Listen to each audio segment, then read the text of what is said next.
കമ്പനിയുടെ ഒരു ഡെഫിനിഷൻ ആയിട്ട് നമ്മൾ നോക്കിയിരുന്നു. അത് നമ്മൾ മനസ്സിലാക്കി അത് ബോഡി കോർപ്പറേറ്റ് ഡെഫിനിഷൻ ആണ്.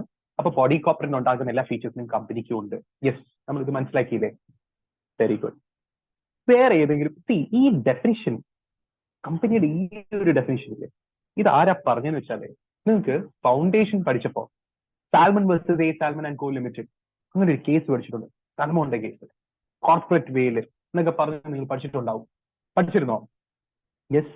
ആ കേസുമായി ബന്ധപ്പെട്ടിട്ട് ഒരു ജഡ്ജി, യെസ് അഭിനന്ദന, ആ കേസുമായി ബന്ധപ്പെട്ടിട്ട് ഒരു ജഡ്ജി പറഞ്ഞ ഡെഫിനിഷനാണ് ഈ ഒരു ഡെഫിനിഷൻ. കമ്പനി എന്ന് വെച്ചാൽ ഒരു ഇൻകോർപ്പറേറ്റ് അസോസിയേഷൻ, അതൊരു ആർട്ടിഫിഷ്യൽ പേഴ്സൺ ആണ്, മറ്റേ ബോഡി കോർപ്പറേറ്റ് ആണ് യഥാർത്ഥത്തിൽ എന്ന് പറഞ്ഞ ഡെഫിനിഷൻ ആയിരുന്നു അന്ന് ആ ജഡ്ജി പറഞ്ഞ ഡെഫിനിഷനാണ്. പക്ഷെ ആ ജഡ്ജി പറഞ്ഞ ഡെഫിനിഷനകത്ത് കമ്പനിയുടെ പല ഫീച്ചേഴ്സ് പറഞ്ഞു. ബോഡി കോർപ്പറേറ്റ് ആയതുകൊണ്ട് കമ്പനിക്ക് ആർട്ടിഫിഷ്യൽ എക്സിസ്റ്റൻസ് ഉണ്ട്, ആർട്ടിഫിഷ്യൽ പേഴ്സൺ ആണ്, പെർപെച്വൽ സക്സഷൻ ഉണ്ട്, ലിമിറ്റഡ് ലൈബിലിറ്റി ആണ് മെമ്പേഴ്സിന് എന്നൊക്കെ പറഞ്ഞ് ഡെഫിനിഷനിൽ പറഞ്ഞത്. ഇതൊക്കെ നിങ്ങൾക്ക് അറിയുന്ന കാര്യങ്ങളാണ്. നിങ്ങൾ എവിടെ വെച്ച് പഠിച്ചിരുന്നു? നിങ്ങൾ ഇത് ഫൗണ്ടേഷനിൽ വെച്ച് പഠിച്ചിരുന്നു. Yes yes yes. എല്ലാവരും തിരിച്ചു വന്നു. Yes, very good. എല്ലാവരും തിരിച്ചു വന്നു. യെസ്, നമുക്ക് കണ്ടിന്യൂ ചെയ്യാം. എല്ലാവരും തിരിച്ചു വന്നു. കമ്പനീസ് ആക്ടിൽ കമ്പനിയുടെ എന്തെങ്കിലും ഡെഫിനിഷൻ ഉണ്ടോ? എന്നാൽ ആൻസർ ഉണ്ട്. കമ്പനീസ് ആക്ടിൽ സെക്ഷൻ 2. അപ്പൊ നമ്മൾ ഇനി ഏതിലോട്ട് പോയ? സെക്ഷൻ 2 പോകാൻ പോയ. സെക്ഷൻ 2 എന്ന് എഴുതിയിട്ട് ഡെഫിനിഷൻ എന്ന് പറഞ്ഞ് ഒരു ഹെഡിങ് കൊടുക്കുക, അല്ലെ ഡെഫിനിഷൻ എന്ന് പറഞ്ഞ് ഹെഡിങ് കൊടുക്കുക. Yes, definition.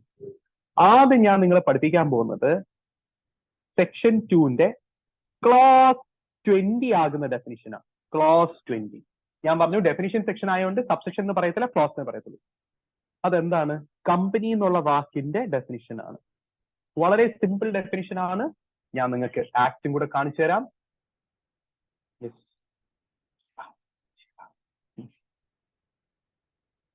ആക്ടും കൂടെ കാണിച്ചു തരാം.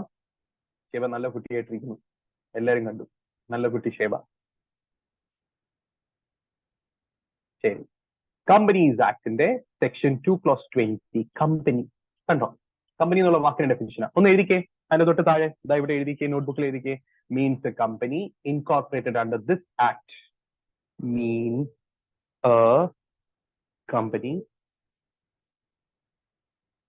incorporated under this act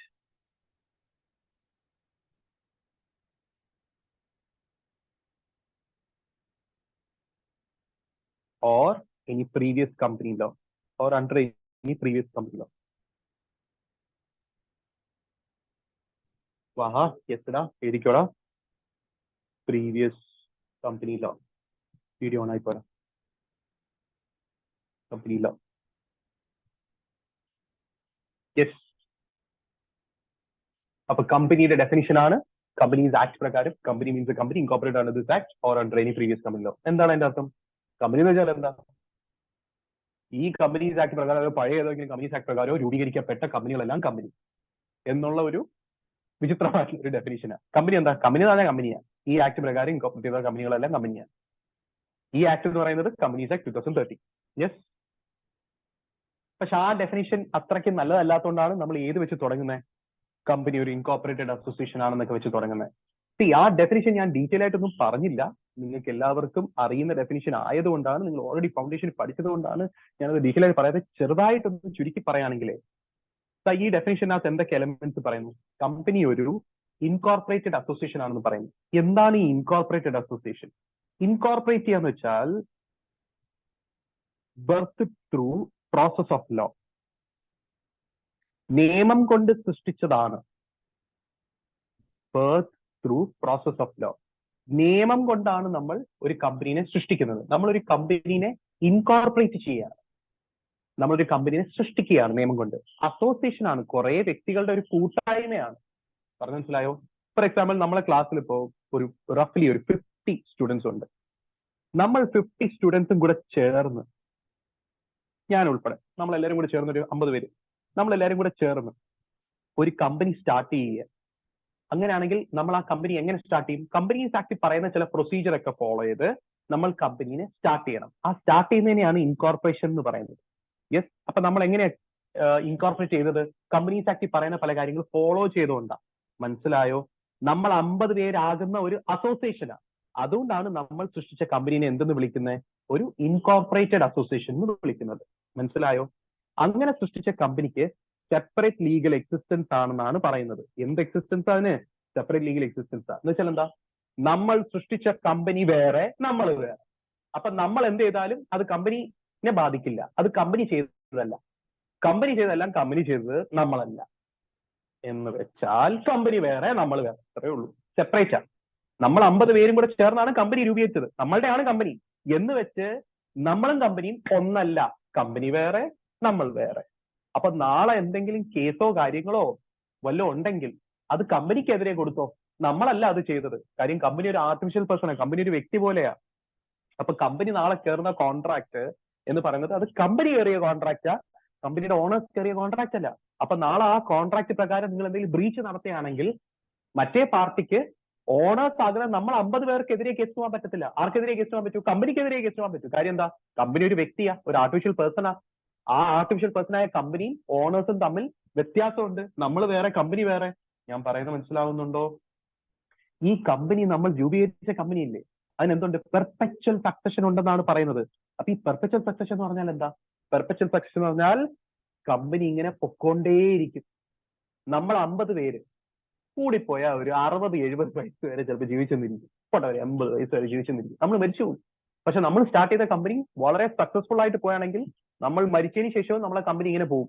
for example, Reliance industries limited ഞാൻ നേരത്തെ പറഞ്ഞില്ലേ? ആരാ സ്റ്റാർട്ട് ചെയ്ത റിലയൻസ് ഇൻഡസ്ട്രീസ് ലിമിറ്റഡ്? സ്റ്റാർട്ട് ചെയ്തത് മുകേഷ് അംബാനി അല്ല, ധീരുഭായ് അംബാനിയാ. അച്ഛനാ. അച്ഛൻ മരിച്ചുപോയി. 2002-2003 അദ്ദേഹം മരിച്ചുപോയി. അദ്ദേഹം മരിച്ചു പോയിട്ട് ആ കമ്പനി ഇപ്പോഴും ഉണ്ട്. യെസ്, ധീരുഭായ് അംബാനിയാണ്. നിങ്ങൾ BCK-ലൊക്കെ പഠിച്ചിട്ടുണ്ടാവും അല്ലേ?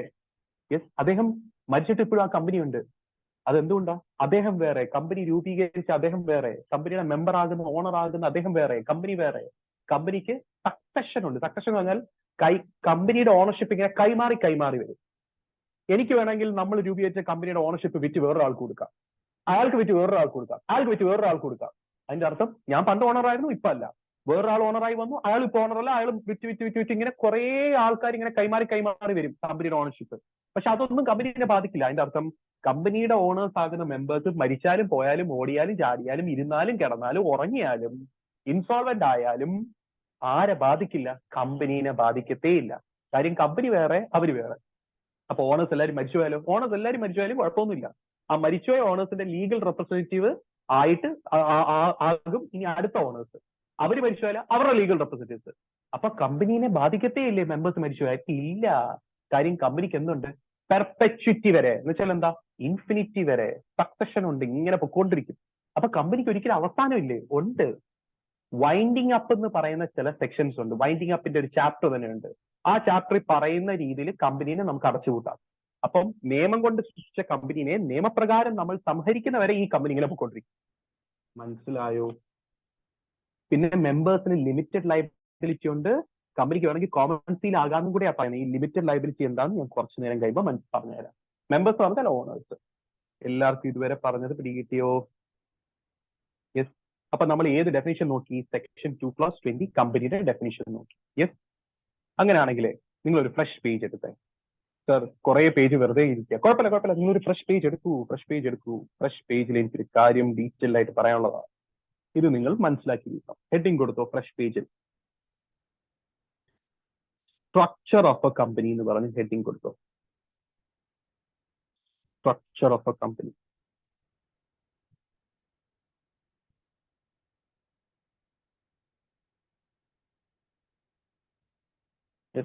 സ്ട്രക്ചർ ഓഫ് എ കമ്പനി എന്ന് പറഞ്ഞ് ഹെഡിങ് കൊടുത്തോ.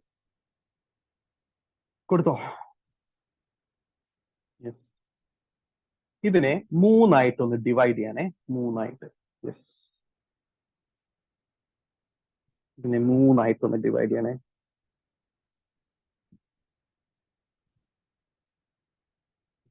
മൂന്നായിട്ടൊന്ന് ഡിവൈഡ് ചെയ്യും. Yes, thank you. 3ആയിട്ട് ഡിവൈഡ് ചെയ്തോ? Very good. ആദ്യത്തെ താഴെ എഴുതിക്കോ മെമ്പേഴ്സ്. ബ്രാക്കറ്റ് എന്ത് എഴുതിക്കോ? ഓണേഴ്സ് എഴുതിക്കോ. രണ്ടാമത്തെ താഴെ എഴുതിക്കോ board of directors.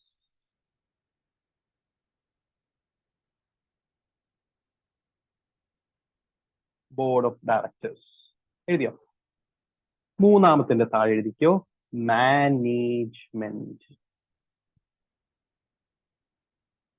Management management എഴുതിയോ ഗൈസ്?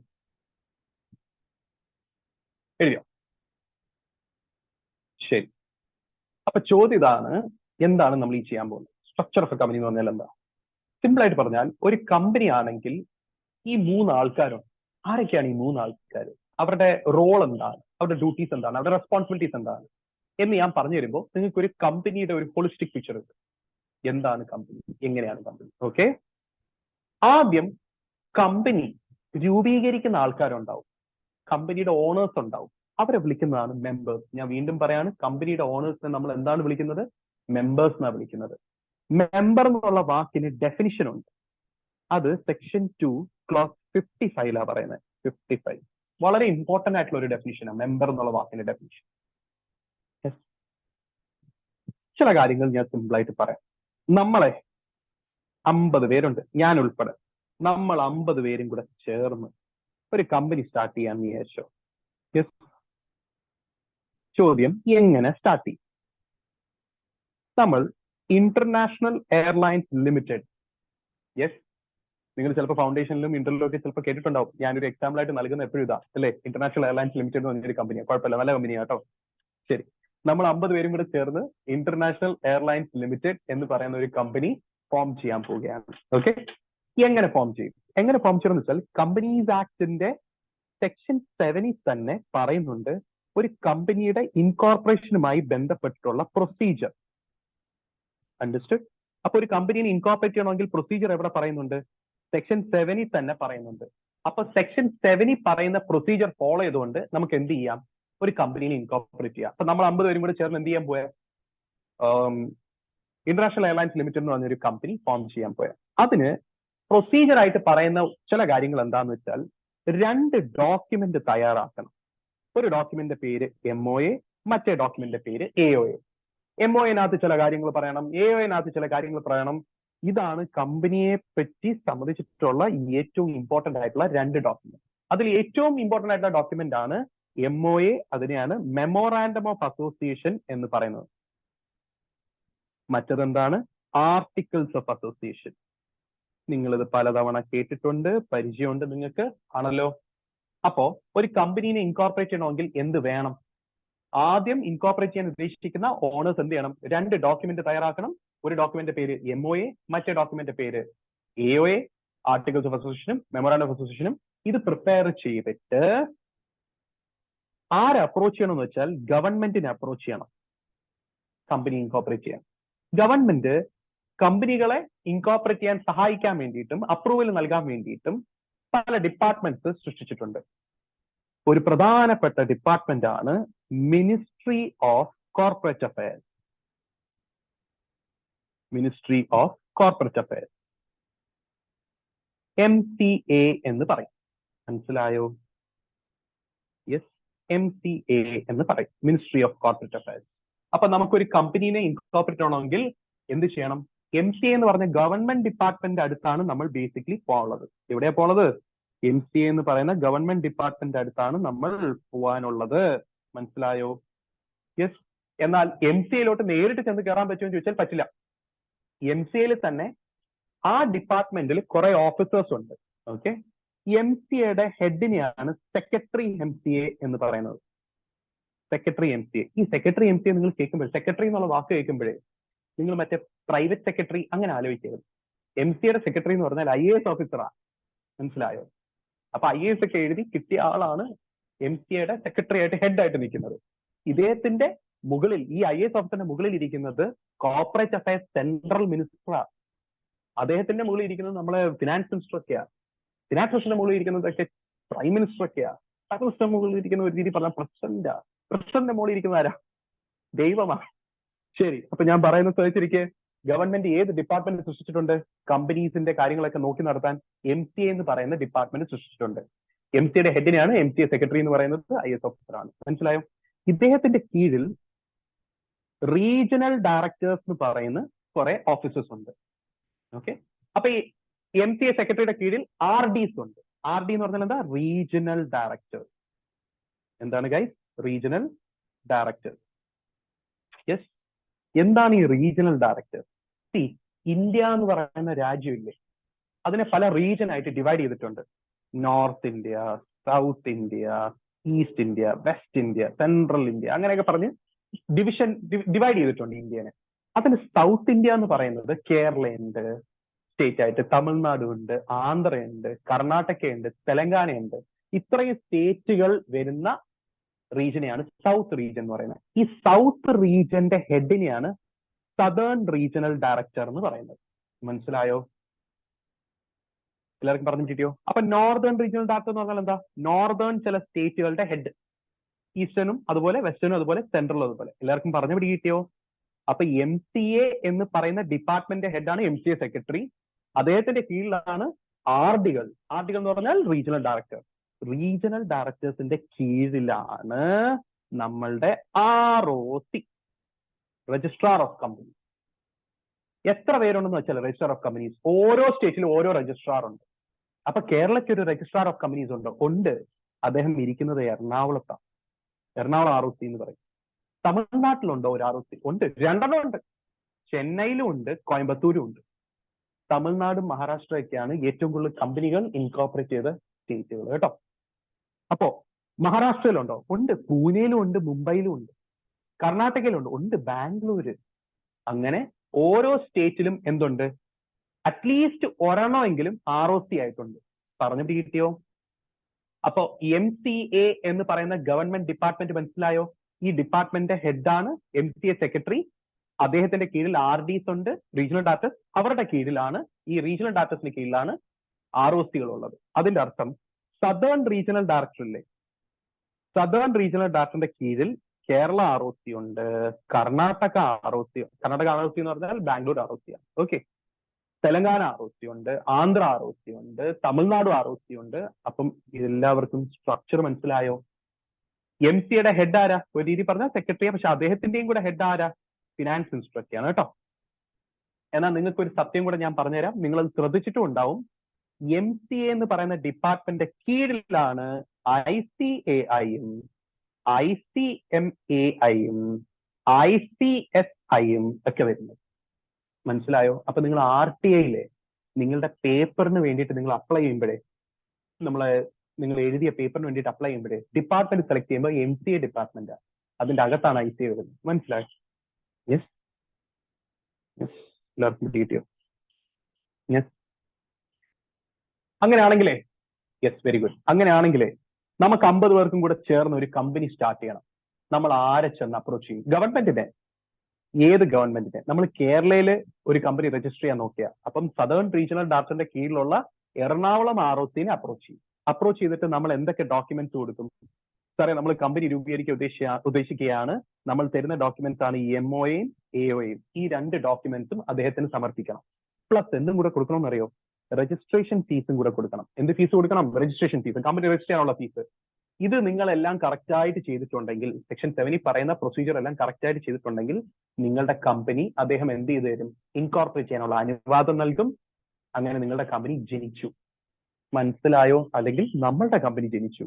എന്താണ് കമ്പനിയുടെ പേര്? ഇന്റർനാഷണൽ എയർലൈൻസ് ലിമിറ്റഡ് ആയിട്ട് ജനിച്ചു. എല്ലാവർക്കും പറഞ്ഞത് പിടികിട്ടിയോ? എല്ലാവർക്കും പറഞ്ഞത് പിടികിട്ടിയോ? യെസ്. എല്ലാവർക്കും പറഞ്ഞത് പിടികിട്ടിയോ? യെസ്. അങ്ങനെയാണെങ്കിൽ ഞാൻ വേറെ ചില കാര്യങ്ങൾ കൂടെ പറയാൻ പോവുകയാണ്. MOA എന്ന് പറയുന്ന ഡോക്യുമെന്റിനകത്ത് എന്തൊക്കെ കാര്യങ്ങൾ പറയും? MOA എന്താണെന്ന് ഡീറ്റെയിൽഡ് ആയിട്ട് പറയുന്ന സെക്ഷനാണ് സെക്ഷൻ 4. അപ്പൊ സെക്ഷൻ 4 പഠിക്കുമ്പോൾ യഥാർത്ഥത്തിൽ കുറച്ചും കൂടെ ഡീറ്റെയിൽ ആയിട്ട് നമ്മൾ MOA എന്താണെന്ന് നോക്കും. തൽക്കാലം ഞാനൊരു ഓവറോൾ ഐഡിയ തരാം. MOA ആണ് ഒരു കമ്പനിനെ സംബന്ധിച്ച് ഏറ്റവും ഇമ്പോർട്ടന്റ് ആയിട്ടുള്ള document. This is the most important document relating to a company. It talks about what the company is. Company എന്താണ്, കമ്പനിക്ക് എന്തൊക്കെ ചെയ്യാം, കമ്പനിയുടെ പവർ എന്താണ്, കമ്പനിയുടെ സ്കോപ്പ് എന്താണ്. ഫോർ എക്സാമ്പിൾ, നമ്മളെ കമ്പനിയിലെ ഇന്റർനാഷണൽ എയർലൈൻസ് ലിമിറ്റഡ്, നമ്മളെ കമ്പനിയുടെ MOAനകത്ത് പല കാര്യങ്ങൾ പറയുന്നുണ്ട്. യെസ്. ആദ്യം പറയുന്നത് കമ്പനിയുടെ പേരാണ്. അതിനെയാണ് നെയിം ക്ലോസ് ഓഫ് മെമ്മോറാണ്ടം എന്ന് പറയുന്നത്. അപ്പൊ മെമ്മോറാണ്ടം പല പാരഗ്രാഫും ക്ലോസുകളുമായിട്ട് ഡിവൈഡ് ചെയ്തിരിക്കുക. അപ്പൊ എംഒയുടെ ആദ്യത്തെ ക്ലോസ് നെയിം ക്ലോസ് ആണ്. നമ്മളെ കമ്പനിയുടെ നെയിം ക്ലോസിനകത്ത് ഇങ്ങനെ പറയും, നെയിം ക്ലോസ് എന്താ? International airlines limited is the name of the company എന്ന് പറയും. മനസ്സിലായോ? The name of the company is international airlines limited എന്ന് പറയും. അണ്ടർസ്റ്റുഡ്? ഞാൻ നിങ്ങൾക്ക് ഒരു എംഒയും എഒന്റെ ഒക്കെ കോപ്പികൾ കാണിച്ചു തരാം, നിങ്ങൾക്ക് ബെറ്റർ അണ്ടർസ്റ്റാൻഡിങ്ങിന് വേണ്ടിയിട്ട്. Like what happens in real life, I will show it to you, don't worry. Okay, so you'll have a better understanding. Right now, just understand this much, that the memorandum of association of a company will consist of certain information relating to the company. Very important information. Yes.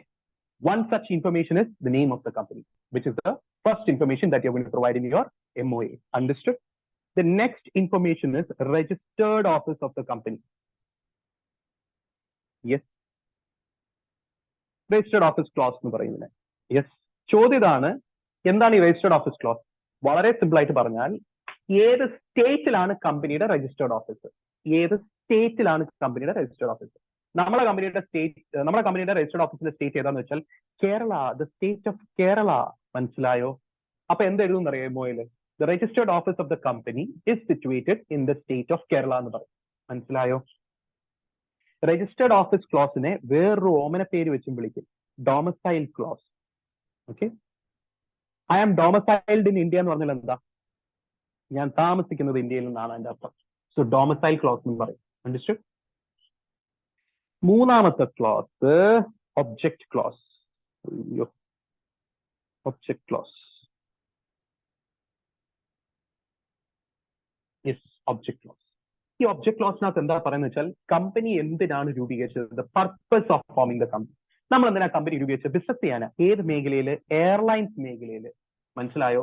അപ്പൊ നമ്മൾ airlines ബിസിനസ്സുമായി ബന്ധപ്പെട്ടിട്ടുള്ള ഏതൊക്കെ ട്രാൻസാക്ഷൻസിൽ ഏർപ്പെടും, എന്തൊക്കെ business ചെയ്യും, ഇതെല്ലാം objective ആയിട്ട് നമ്മൾ object ക്ലോസിൽ detailed ആയിട്ട് പറയണം. ഇതൊരു വലിയൊരു ക്ലോസ് ആണ്. ഇതിനകത്ത് നമ്മളെ കമ്പനി എന്തൊക്കെ ട്രാൻസാക്ഷനും എന്തൊക്കെ കോൺട്രാക്റ്റിൽ ഏർപ്പെടും, എന്തൊക്കെ ബിസിനസ് ചെയ്യും, ഇതെല്ലാം ഡീറ്റെയിൽഡ് ആയിട്ട് പറയുന്ന ഒരു ക്ലോസ് ആണ് ഒബ്ജക്ട് ക്ലോസ്. എല്ലാവർക്കും പറഞ്ഞു പിടി കിട്ടിയോ? Yes, object close. അപ്പൊ ഒബ്ജക്ട് ക്ലോസിന്റെ പ്രസക്തി എന്താ? ഈ കമ്പനി എന്ത് ബിസിനസ് ആണ് ചെയ്യുന്നത്, എന്തൊക്കെ കാര്യങ്ങളാണ് ചെയ്യുന്നത് എന്ന് മനസ്സിലാക്കുന്ന ക്ലോസ് ആണ് ഒബ്ജക്ട് ക്ലോസ്. അണ്ടർസ്റ്റുഡ്? യെസ്. നമ്മളെ കമ്പനിയുടെ ഇന്റർനാഷണൽ എയർലൈൻസ് ലിമിറ്റഡ് എന്ന് പറയുന്ന കമ്പനിയുടെ ഒബ്ജക്ട് ക്ലോസ് ഏത് കമ്പനിയുടെ ഒബ്ജക്ട് ക്ലോസ് പോലെ ഇരിക്കും? യെസ്, ഇൻഡിഗോ എയർലൈൻസ് എന്ന് പറഞ്ഞ് കേട്ടിട്ടുണ്ടോ? അതൊരു കമ്പനിയാണ്, ഇന്റർ ഗ്ലോബ് പ്രൈവറ്റ് ലിമിറ്റഡ് എന്നാണ് അതിന്റെ പേര്. ആ കമ്പനിയുടെ ഒബ്ജക്ട് ക്ലോസുമായിട്ട് സാമ്യം ഉണ്ടാവും. കാര്യം അവർ ചെയ്യുന്ന അതേ ബിസിനസ് ആണ് നമ്മൾ ചെയ്യുന്നത്. അപ്പൊ അവർ ചെയ്യുന്ന എല്ലാ കോൺട്രാക്റ്റും നമ്മളും കയറണം. അപ്പൊ ആ ഒബ്ജക്ട് ക്ലോസും നമ്മുടെ ഒബ്ജക്ട് ക്ലോസും ഓൾമോസ്റ്റ് സെയിം ആയിരിക്കണം. മനസ്സിലായോ? Yes, everybody understood? Yes, everybody understood? Yes. അടുത്ത ക്ലോസ് ലയബിലിറ്റി ക്ലോസ്. ഈ ലയബിലിറ്റി ക്ലോസ് എന്താണെന്ന് ഡീറ്റെയിൽഡ് ആയിട്ട് കുറച്ച് നേരം കഴിയുമ്പോൾ പറഞ്ഞുതരാം. അടുത്ത ക്ലോസ് ഷെയർ ക്യാപിറ്റൽ ക്ലോസ്, അല്ലെങ്കിൽ ക്യാപിറ്റൽ ക്ലോസ് മതി. ക്യാപിറ്റൽ ക്ലോസ്, ഷെയർ ക്യാപിറ്റൽ എന്നാലും ക്യാപിറ്റൽ ക്ലോസ് മതി. ലാസ്റ്റ് ഒരു ക്ലോസ് ഉണ്ട്, അതിനെ നമ്മൾ അസോസിയേഷൻ ക്ലോസ് എന്നൊക്കെ പറയും, അല്ലെ സബ്സ്ക്രിപ്ഷൻ ക്ലോസ് എന്നൊക്കെ പറയും. രണ്ടും സെയിം തന്നെയാണ് കേട്ടോ. അപ്പൊ ഇത്രയും ക്ലോസുകൾ അടങ്ങുന്ന ഡോക്യുമെന്റ് ആണ് MOA. അപ്പൊ നമ്മൾ ഈ MOA രൂപീകരിക്കണം. മനസ്സിലായോ? എഴുതി ചിട്ടപ്പെടുത്തണം, എന്നാലേ കമ്പനി രൂപീകരിക്കാൻ പറ്റും. മനസ്സിലായോ? AOA-നകത്ത് എന്തൊക്കെയുണ്ടെന്ന് നമുക്ക് പിന്നീട് നോക്കാം. തൽക്കാലം എല്ലാവർക്കും MOA-യുടെ അകത്തുള്ള കാര്യങ്ങൾ ഏതൊക്കെയാണെന്ന് ഏകദേശം ഐഡിയ കിട്ടിയ. ഇത് ഡീറ്റെയിൽ ആയിട്ട് നമ്മൾ കുറച്ചു നേരം കഴിയുമ്പോൾ, കുറച്ചു നേരം അല്ല, ക്ലാസ്സുകൾ പ്രോഗ്രസ് ചെയ്യുമ്പോൾ will discuss in detail. Okay, തൽക്കാലം you have an understanding, better understanding of what name clause and registered office clause and object clause and liability clause and capital clause, let it stay there. Association clause also, leave it there for the time being. I'll discuss it later. Understood? Yes, guys? So tell me, structure of a company, what have you noticed? There are owners of the company. They are called members. Member എന്താണ്? Section 2 clause 55 പറയുന്നത്. Okay? Yes? നമുക്കിനി എന്ത് നോക്കാന്നറിയോ? Member എന്നുള്ള വാക്കിന്റെ definition നോക്കാം. Yes, ഏത് വാക്കിന്റെ ഡെഫിനിഷനാ guys? Member എന്നുള്ള വാക്കിന്റെ ഡെഫിനിഷൻ. എന്താണ് മെമ്പർ? മെമ്പർ ഗൈസ്, ഒരു കമ്പനിയുടെ മെമ്പർ എങ്ങനെയാകും? ഒരു കമ്പനിയുടെ മെമ്പർ എങ്ങനെയാകും എന്നുള്ളത് പറയുന്നത് കമ്പനീസ് ആക്ടിന്റെ സെക്ഷൻ 2 clause 55 3 പോയിന്റ് ആയിട്ടാണ്. ഇതില് ആദ്യത്തെ 2 പോയിന്റ് മാത്രം ഞാൻ തൽക്കാലം പറഞ്ഞു. 3ാമത്തെ പോയിന്റ് അവിടെ നിൽക്കട്ടെ, അത് ഞാൻ പിന്നെ പറഞ്ഞുതരാം. ഓക്കെ. അപ്പൊ ചോദ്യം ഇതാണ്, എങ്ങനെ ഒരു കമ്പനിയുടെ മെമ്പർ ആവും? വളരെ സിമ്പിൾ. നമ്മൾ എത്ര പേരാണ് കമ്പനി രൂപീകരിക്കാൻ ഉദ്ദേശിക്കുന്നത്? നമ്മൾ 50 പേര്. നമ്മൾ 50 പേര് എന്ത് ചെയ്തെന്നാ ഞാൻ പറഞ്ഞത്? നമ്മൾ 50 പേരും കൂടെ ചേർന്ന് MOA AOA എന്ന് പറയുന്ന ഡോക്യുമെന്റ് ഉണ്ടാക്കിയെന്ന് ഞാൻ പറഞ്ഞില്ലേ? MOA ഉണ്ടാക്കിയതിന് ശേഷം എല്ലാ മെമ്പേഴ്സും അവർ എന്ത് ചെയ്യണമെന്ന് അറിയോ? അത് സൈൻ ചെയ്യണം. അത് എന്ത് ചെയ്യണം? സൈൻ ചെയ്യണം. സൈൻ ചെയ്യുന്ന മെമ്പേഴ്സിന്, സൈൻ ചെയ്യുന്നവരെയാണ്, സൈൻ ചെയ്യുന്ന ഓണേഴ്സിനെയാണ് പറയുന്നത് സബ്സ്ക്രൈബേഴ്സ് ടു ദ മെമ്മോറാൻഡം. എന്താണ്? Subscribers to the memorandum. മനസ്സിലായോ? Subscribers to the memorandum. മനസ്സിലായോ? അപ്പോ എങ്ങനെ ഒരു കമ്പനിയുടെ മെമ്പർ ആകുമെന്ന് വെച്ചാൽ, നിങ്ങൾ ആ കമ്പനിയുടെ MOAയിൽ സൈൻ ചെയ്തിട്ടുണ്ടെങ്കിൽ നിങ്ങൾ ആ കമ്പനിയുടെ മെമ്പറാണ്. നിങ്ങൾ ആ കമ്പനി രൂപീകരിക്കുമ്പോൾ ഫസ്റ്റ് മെമ്പർ. ഫോർ എക്സാമ്പിൾ, നമ്മളുടെ കമ്പനിയുടെ മെമ്മോറാൻഡത്തിൽ ആരൊക്കെ സൈൻ ചെയ്തിട്ടുണ്ടെന്ന് വെച്ചാൽ, ഞാൻ സൈൻ ചെയ്തിട്ടുണ്ട്. എന്റെ പേര് നിമിത്ത് എന്നാണ്. യെസ്, നിമിത്ത് സൈൻ ചെയ്തിട്ടുണ്ട്. പിന്നെ അജയ് എന്ന് പറയുന്ന ഒരാൾ സൈൻ ചെയ്തിട്ടുണ്ട്. ശ്രുതി എന്ന് പറയുന്ന ഒരാൾ സൈൻ ചെയ്തിട്ടുണ്ട്. ഓക്കെ. ഗീത എന്ന് പറയുന്ന ഒരാൾ സൈൻ ചെയ്തിട്ടുണ്ട്. അണ്ടർസ്റ്റുഡ്? വിക്രം എന്ന് പറയുന്ന ഒരാൾ സൈൻ ചെയ്തിട്ടുണ്ട് എന്ന് വിചാരിച്ചോ? ഓക്കെ. കുറച്ച് ചുമ്മാ ഒരു പേരുകളൊക്കെ ഇട്ടതാണ്. ഓക്കെ. ആരൊക്കെ സൈൻ ചെയ്തിട്ടുണ്ട്? ഇത്രയും പേര് സൈൻ ചെയ്തിട്ടുണ്ട്. 5 പേര് സൈൻ ചെയ്തിട്ടുണ്ട്. എവിടെ? MOAയിൽ. അപ്പൊ എന്ത് പറ്റുമെന്ന് അറിയോ? നമ്മളുടെ കമ്പനിക്ക് ഇൻകോർപ്പറേഷൻ കിട്ടിക്കഴിഞ്ഞാൽ ഈ 5 പേരില്ലേ, ആരൊക്കെ? നിമിത്ത്, അജയ്, ശ്രുതി, ഗീത, വിക്രം, ഈ 5 പേരായിരിക്കും കമ്പനിയുടെ ആദ്യത്തെ ഓണേഴ്സ്, ആദ്യത്തെ മെമ്പേഴ്സ്. പറഞ്ഞ മനസ്സിലായോ? അപ്പൊ ഒരു കമ്പനിയുടെ മെമ്പർ ആവണമെങ്കിൽ, അതായത് ഓണർ ആവണമെങ്കിൽ എങ്ങനെ ആകാൻ പറ്റും? You become subscriber to the memorandum. എന്താവണം നിങ്ങൾ? സബ്സ്ക്രൈബർ ടു ദ മെമ്മോറാൻഡം ആവണം. സബ്സ്ക്രൈബേഴ്സ് ടു ദ മെമ്മോറാൻഡം എന്താണ്? കമ്പനിയുടെ ഓണറാണ്. കമ്പനിയുടെ എന്താണ്? ഓണറാണ്. മനസ്സിലായോ? എല്ലാവർക്കും പറഞ്ഞത് പിടികിട്ടിയോ? എല്ലാവർക്കും പറഞ്ഞത് പിടികിട്ടിയോ? യെസ്. അപ്പൊ ഇപ്പൊ നമ്മളുടെ കമ്പനിയിൽ എത്ര മെമ്പേഴ്സ് ഉണ്ട്? ആകെ 5 മെമ്പേഴ്സേ ഉള്ളൂ. മനസ്സിലായോ? ആകെ 5 മെമ്പേഴ്സേ ഉള്ളൂ. അത് കഴിഞ്ഞിട്ട് കമ്പനിക്ക് ബിസിനസ് ചെയ്യാൻ പൈസ വേണം. പൈസ കമ്പനി എങ്ങനെ ശേഖരിക്കും? ബിസിനസ് ചെയ്യാനുള്ള പൈസ ഷെയർ ഒക്കെ ഇഷ്യൂ ചെയ്യും കമ്പനി. ഷെയർ ഇഷ്യൂ ചെയ്ത് പൈസ കിട്ടും കമ്പനിക്ക്. അപ്പൊ ഷെയർ ഇഷ്യൂ ചെയ്യുമ്പോൾ ചിലവർ ഷെയർ മേടിക്കും. ഷെയർ മേടിക്കുന്ന ആൾക്കാരെയാണ് ഷെയർ ഹോൾഡേഴ്സ് എന്ന് പറയുന്നത്. അവർ ഷെയർ മേടിക്കുമ്പോൾ അവരൊരു കൺസെന്റ് നൽകുന്നുണ്ട് കമ്പനിയുടെ എന്താകാൻ? മെമ്പർ ആകാൻ. മനസ്സിലായോ? ഒരു റിട്ടേൺ കൺസെന്റ് നൽകും. ഞാൻ കമ്പനിയുടെ മെമ്പർ ആകാൻ താല്പര്യപ്പെടുന്നു, ഞാൻ ആകാം എന്ന് പറഞ്ഞാണ് അവർ ഷെയർ മേടിക്കുന്നത്. അതിന്റെ അർത്ഥം ഷെയർ മേടിക്കുന്ന ഒരു വ്യക്തിയും മെമ്പർ ആകും. അയാൾ ഷെയർ ഹോൾഡർ ആണ്, പ്ലസ് അയാൾ എന്തും കൂടെ ആവും? മെമ്പർ ആകും. ഞാൻ പറഞ്ഞ മനസ്സിലായോ? ഞാൻ പറഞ്ഞ മനസ്സിലായോ? അപ്പൊ എന്ത് നൽകുമ്പോ? ഷെയർ മേടിക്കുമ്പോൾ ഒരു റിട്ടേൺ കൺസെന്റ് നൽകും. എന്താകാൻ? കമ്പനിയുടെ മെമ്പർ ആകാൻ. അപ്പൊ ഇപ്പോ എങ്ങനെയൊക്കെ മെമ്പർ ആകാം ഒരു കമ്പനിയുടെ? പറഞ്ഞേ. കമ്പനിയുടെ മെമ്പർ ആകുന്ന 2 രീതിയിലാണ്. ഒന്നെങ്കിൽ നിങ്ങൾ കമ്പനിയുടെ MOA സൈൻ ചെയ്തുകൊണ്ട് നിങ്ങൾ കമ്പനിയുടെ മെമ്പർ ആകും. അല്ലെങ്കിൽ അഡീഷണലി കമ്പനി രൂപീകരിച്ചതിന് ശേഷം പിന്നീട് എപ്പോഴെങ്കിലും നിങ്ങൾ മെമ്പർ ആകാൻ കൺസെന്റ് നൽകും. അത് എപ്പോഴായിരിക്കും നിങ്ങൾ കൺസെന്റ് നൽകുന്നത് കമ്പനിയുടെ മെമ്പർ ആകാൻ? കമ്പനിയുടെ ഷെയർ മേടിക്കുമ്പോൾ. അണ്ടർസ്റ്റുഡ്? അപ്പൊ 2 രീതി എങ്ങനെയാ? സബ്സ്ക്രൈബേഴ്സ് ടു ദ മെമ്മോറാൻഡം എന്താണ്? കമ്പനിയുടെ മെമ്പർ ആണ്. പ്ലസ് എന്തും കമ്പനിയുടെ മെമ്പർ ആണ്. Persons who agree in writing to become member of the company when they are doing what? When they are purchasing the shares of the company ഉണ്ടാവും. Understood? അപ്പൊ മെമ്പറിന്റെ definition ഏകദേശം നിങ്ങൾക്ക് മനസ്സിലായോ? മെമ്പർ എങ്ങനെ ആകുന്നതെന്ന് മനസ്സിലായോ? എല്ലാവർക്കും മനസ്സിലായോ? യെസ്. അങ്ങനെയാണെങ്കിൽ നമുക്ക് മെമ്പറിന്റെ ഡെഫിനിഷൻ നോക്കാം. സെക്ഷൻ 2 ക്ലോസ് ഏതാ? 55 ആ. ഇപ്പൊ കമ്പനീസ് ആക്ടിൽ സെക്ഷൻ 2 ക്ലോസ് 55 എടുക്കുകയാണേ. ദാ മെമ്പർ കാണാൻ പറ്റുന്നുണ്ടോ ഗൈസ്? കാണാൻ പറ്റുന്നുണ്ടോ? മെമ്പർ കാണാൻ പറ്റുന്നുണ്ടോ? എന്താ എഴുതിയിരിക്കുന്നത്? Member. Member in relation to a company. അതിന്റെ അർത്ഥം കമ്പനിയുമായി ബന്ധപ്പെട്ടിട്ട് മെമ്പർ എന്താണ്? ആദ്യത്തത് the subscriber to the memorandum of the company who shall be deemed to have agreed to become member of the company and on its registration shall be entered as member in the register of members. Register of member എന്താണ്? Section 88 detail ആയിട്ട് പിന്നെ പറഞ്ഞുതരാം കേട്ടോ. ഒരു registrar, for example class registrar അറിയോ? നമ്മളിപ്പോ ഒരു class റൂമിൽ പഠിക്കുകയാണെങ്കിൽ, ഞാൻ 12th ഡിവിഷൻ ബിയിലാണ് പഠിച്ചത്. ആ 12B ഒരു രജിസ്റ്റർ ഇല്ലേ, ക്ലാസ് രജിസ്റ്റർ, അതിനകത്ത് ആരുടെ പേരുണ്ടാവും? 12B പഠിക്കുന്ന എല്ലാ സ്റ്റുഡൻസിന്റെ ഡീറ്റെയിൽസും പേരും ഒക്കെ ഉണ്ടാവും. അതേപോലെ ഒരു കമ്പനി മെമ്പേഴ്സിന്റെ ഡീറ്റെയിൽസ് മെയിൻറ്റെയിൻ ചെയ്യുന്ന രജിസ്റ്ററിനെയാണ് രജിസ്റ്റർ ഓഫ് മെമ്പേഴ്സ് എന്ന് പറയുന്നത്. അപ്പൊ ആ രജിസ്റ്ററിനകത്ത് ആദ്യം ആരുടെ പേര് എഴുതും?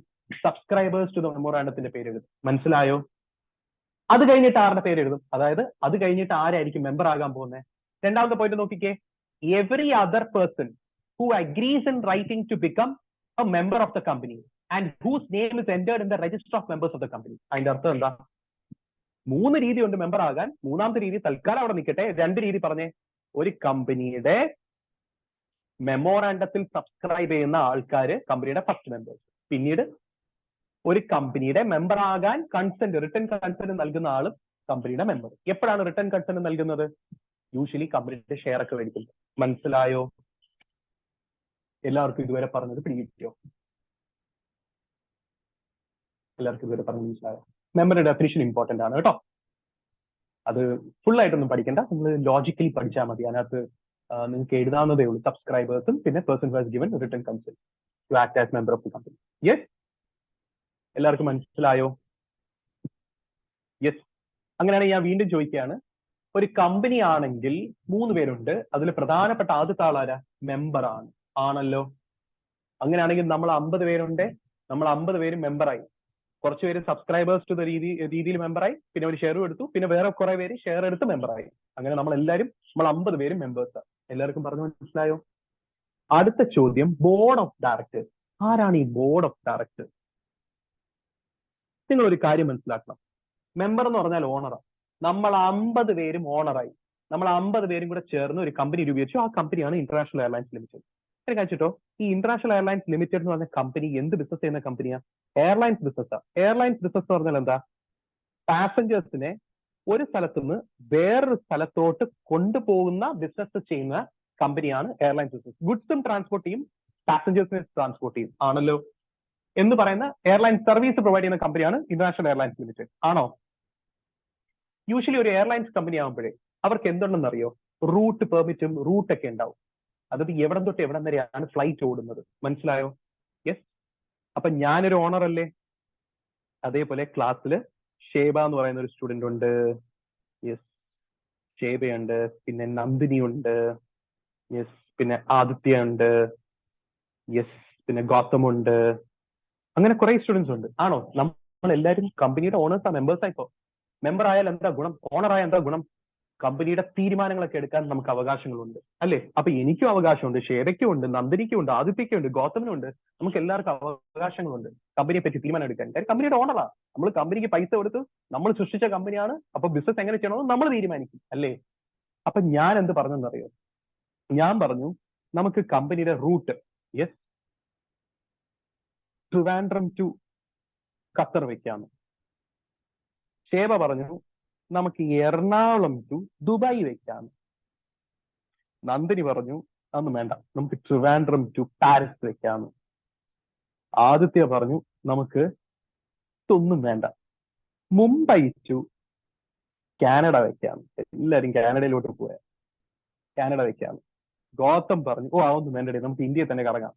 ഏതാ? ട്രിവാൻഡ്രം ടു ഡൽഹി വെക്കാം. അപ്പം സിമ്പിൾ ആയിട്ട് പറഞ്ഞാല് 5 പേരെ എടുത്തുള്ളൂ. പക്ഷെ 5 അഭിപ്രായം വന്നതാ. നമ്മൾ കമ്പനിയിൽ 50 പേരുണ്ട്. 50 പേരെടുത്തും ഓരോരോ കാര്യങ്ങൾ ചോദിച്ചു പോവുകയാണെങ്കിൽ 50 ഡിഫറെന്റ് അഭിപ്രായങ്ങൾ വരും. ഒരിക്കലും ഒരു കമ്പനിയുടെ ഒരു തീരുമാനം എടുക്കാനും പറ്റത്തില്ല, മുന്നിലോട്ട് പോകത്തില്ല, ഭയങ്കര ബുദ്ധിമുട്ടാവും ഇങ്ങനെ ആൾക്കാർ ഓരോരോ അഭിപ്രായം പറഞ്ഞുകൊണ്ടിരുന്നാൽ. അപ്പൊ എളുപ്പത്തിന് എന്ത് ചെയ്യുമെന്നറിയോ? ഈ മെമ്പേഴ്സിന്റെ ഇടയിൽ നിന്ന് തന്നെ 2 or 3 പേരെയോ എന്തായിട്ട് തിരഞ്ഞെടുക്കൂന്നറിയോ? മെമ്പേഴ്സ് തന്നെ ഡയറക്ടേഴ്സ് ആയിട്ട് തിരഞ്ഞെടുക്കും. ഡയറക്ടേഴ്സ് ആയിട്ട് തിരഞ്ഞെടുക്കുമ്പോൾ ഈ 50 പേരിൽ അത്രയും 2 or 3 പേരായിരിക്കും കമ്പനിയുടെ പ്രധാനപ്പെട്ട ഇമ്പോർട്ടന്റ് ആയിട്ടുള്ള എല്ലാ തീരുമാനങ്ങളും എടുക്കുന്നത്. മനസ്സിലായോ? മെമ്പേഴ്സ് അവരെ വിശ്വസിച്ച് കമ്പനിയുടെ താക്കോലെല്ലാം ഏൽപ്പിച്ചിട്ട് അങ്ങ് പോവുകയാണ്. അവര് നടത്തിക്കോളും. അവരെന്ന് പറഞ്ഞാൽ ആര്? ഈ ഡയറക്ടേഴ്സ് നടത്തിക്കോളും. ഞാൻ പറഞ്ഞു മനസ്സിലായോ? യെസ്, ഞാൻ പറഞ്ഞു മനസ്സിലായോ? അങ്ങനെയാണെങ്കിലേ ഡയറക്ടേഴ്സിനെ ആരാ തെരഞ്ഞെടുക്കുന്നത്? ഡയറക്ടേഴ്സ് തെരഞ്ഞെടുക്കുന്ന മെമ്പേഴ്സാ. പറഞ്ഞു മനസ്സിലായോ? അങ്ങനെയാണെങ്കിൽ ഡയറക്ടേഴ്സിന്റെ റെസ്പോൺസിബിലിറ്റിയും കാര്യങ്ങളും ഒക്കെ എന്താണെന്ന് ഞാൻ ഡീറ്റെയിൽ ആയിട്ട് പറയാം. അതിനു മുമ്പ് ഡയറക്ടേഴ്സിന്റെ ബോർഡ് ഓഫ് ഡയറക്ടേഴ്സിന്റെ താഴെ എഴുതിക്കോ സെക്ഷൻ 2 clause 10 സെക്ഷൻ 2 clause 34 എഴുതിക്കോ. സെക്ഷൻ 2 ക്ലോസ് 10 ബോർഡ് എന്നുള്ള വാക്കിന്റെ ഡെഫിനിഷനാണ്. സെക്ഷൻ 2 ക്ലോസ് 34 ഡയറക്ടർ എന്നുള്ള വാക്കിന്റെ ഡെഫിനിഷനാണ്. സെക്ഷൻ 2 ക്ലോസ് 10ഉം സെക്ഷൻ 2 ക്ലോസ് 34ഉം എഴുതിയോ? എഴുതിയെങ്കിൽ ഞാൻ പറയുന്നത് ശ്രദ്ധിച്ചിരിക്കണേ. നമ്മളുടെ കമ്പനിയുടെ ഡയറക്ടേഴ്സ് ആരൊക്കെയായെന്ന് വെച്ചാൽ, ഒന്ന് ഞാനായി, അതായത് നമ്മളെല്ലാരും കൂടെ തീരുമാനിച്ചത് എന്നെ ആക്കാനാണ്. ഞാനായി, പിന്നെ ഒരെണ്ണം സന, ഒരെണ്ണം ഗൗതം. അങ്ങനെ 3 പേര് ഡയറക്ടേഴ്സ് ആയിട്ട് തിരഞ്ഞെടുക്കപ്പെട്ടു. മനസ്സിലായോ? മെമ്പേഴ്സ് തന്നെ തിരഞ്ഞെടുത്തു. പറഞ്ഞു കിട്ടിയോ? എല്ലാവർക്കും പറഞ്ഞു മനസ്സിലായോ? അങ്ങനെയാണെങ്കിൽ നിങ്ങൾ ബാക്കി 47 പേര് എന്ത് ചെയ്യണം? നിങ്ങൾ തിരിച്ച് വീട്ടിൽ വെക്കോ? നിങ്ങൾ ആ താക്കോല് തന്നിട്ട് നമ്മളെ ഏൽപ്പിച്ചിട്ട് പോവുക. നമ്മൾ നടത്തിക്കോളാം, നമ്മൾ നോക്കിക്കോളാം, അല്ല, നിങ്ങൾ വെക്കോ? ഓക്കെ, എല്ലാവർക്കും പറഞ്ഞു കിട്ടിയോ? യെസ്. ഡയറക്ടേഴ്സിന്റെ റെസ്പോൺസിബിലിറ്റി നിങ്ങളൊന്ന് എഴുതിക്കോ. ഇതിന്റെ താഴെ തന്നെ എഴുതിക്കോ. Director is responsible for. ഇത് വളരെ ഇമ്പോർട്ടന്റ് ആണ് നമ്മൾ എഴുതുന്നത്. ഡയറക്ടർ ഇസ് റെസ്പോൺസിബിൾ ഫോർ, അല്ലെങ്കിൽ ബോർഡ് ഇസ് റെസ്പോൺസിബിൾ ഫോർ. ഡയറക്ടറിന് പകരം ബോർഡ് എഴുതുന്നതായിരുന്നു ഇച്ചിരി കൂടെ നല്ലത്. കുഴപ്പമില്ല. Director is responsible for the overall governance of the company. Overall governance of the company. Overall governance of the company. Yes. Overall governance of the company. ഈ governance എന്നുള്ള വാക്കിന്റെ അർത്ഥം എന്താ? ഗവേൺ ചെയ്യാന്ന് വെച്ചാൽ എന്താ? ഭരിക്കുക എന്നുള്ളൊരു അർത്ഥം. അപ്പൊ കമ്പനീനെ ഭരിക്കുന്നത് ആരാ? ഡയറക്ടേഴ്സ്. അവരാണ് എല്ലാം നോക്കി നടത്തുന്നത്. അവരുടെ എല്ലാം താക്കോലിരിക്കുന്നത്. മനസ്സിലായോ? എല്ലാവർക്കും പറഞ്ഞു കിട്ടിയോ? യെസ്. മനസ്സിലായോ? ഇതിന്റെ താഴെ എഴുതിക്കോ. ഡെഫിനിഷന്റെ താഴെ, ഡെഫിനിഷൻ അല്ല, ജസ്റ്റ് ഞാൻ പറഞ്ഞ റെസ്പോൺസിബിലിറ്റിയുടെ താഴെ example, executive directors and non executive directors. അപ്പൊ പല ടൈപ്പ് ഡയറക്ടേഴ്സ് ഉണ്ട്. ഞാൻ 2 ടൈപ്പേ പറയുന്നുള്ളൂ. നിങ്ങൾക്ക് അത്രയ്ക്ക് ഡീറ്റെയിൽ ആയിട്ടൊന്നും പഠിക്കാനില്ല. യഥാർത്ഥത്തിൽ ഡീറ്റെയിൽ ആയിട്ട് പഠിക്കുന്ന CMA ഇന്ററിൽ അവർക്ക് ഡയറക്ടേഴ്സിന്റെ പോർഷൻ ഉണ്ട്. ഡയറക്ടേഴ്സ് കുറെ ടൈപ്പ് ഉണ്ട്. എക്സിക്യൂട്ടീവ്, നോൺ എക്സിക്യൂട്ടീവ് ആണ് ഒരു ബ്രോഡ് ആയിട്ട് പറയുന്ന എക്സാമ്പിൾസ്. വുമൻ ഡയറക്ടർ ഉണ്ട്, ഇൻഡിപെൻഡന്റ് ഡയറക്ടർ ഉണ്ട്, ഓൾട്ടർനേറ്റ് ഡയറക്ടർ ഉണ്ട്, നോമിനി ഡയറക്ടർ ഉണ്ട്, സ്മോൾ ഷെയർ ഹോൾഡേഴ്സ് ഡയറക്ടർ ഉണ്ട്, അഡീഷണൽ ഡയറക്ടർ ഉണ്ട്. ഇനി 2 ഉദാഹരണം കൂടി ഉണ്ട്, പെട്ടെന്ന് ഞാൻ മറന്നുപോയി. ഒരു 10-12 ഉണ്ട് കേട്ടോ. കുറെ ടൈപ്പ് ഡയറക്ടേഴ്സ് ഉണ്ട്. തൽക്കാലം 2 ടൈപ്പ് ഉണ്ടെന്ന് വിചാരിച്ചോ. എക്സിക്യൂട്ടീവ് ഡയറക്ടറും നോൺ എക്സിക്യൂട്ടീവ് ഡയറക്ടർ, അത്രേ ഉള്ളൂ. മനസ്സിലായോ? ആരാണ് എക്സിക്യൂട്ടീവ് ഡയറക്ടർ, ആരാണ് നോൺ എക്സിക്യൂട്ടീവ് ഡയറക്ടർ, അത് ഞാൻ പറഞ്ഞുതരാം. കുറച്ചു നേരം കഴിയുമ്പോൾ ഞാൻ പറഞ്ഞുതരാം. ഓക്കെ, എല്ലാവർക്കും ഇതുവരെ പറഞ്ഞു മനസ്സിലായോ? യെസ്. ചോദ്യം ഇതാണ്. ഡെഫിനിഷൻ എഴുതിയിട്ടുണ്ട് സെക്ഷൻ 2 ക്ലോസ് 10, സെക്ഷൻ 2 ക്ലോസ് 34. അതെന്താണ്? സി, ഡയറക്ടർ എന്നുള്ള വാക്കിന്റെ ഡെഫിനിഷൻ ആണ് സെക്ഷൻ 2 ക്ലോസ് 34.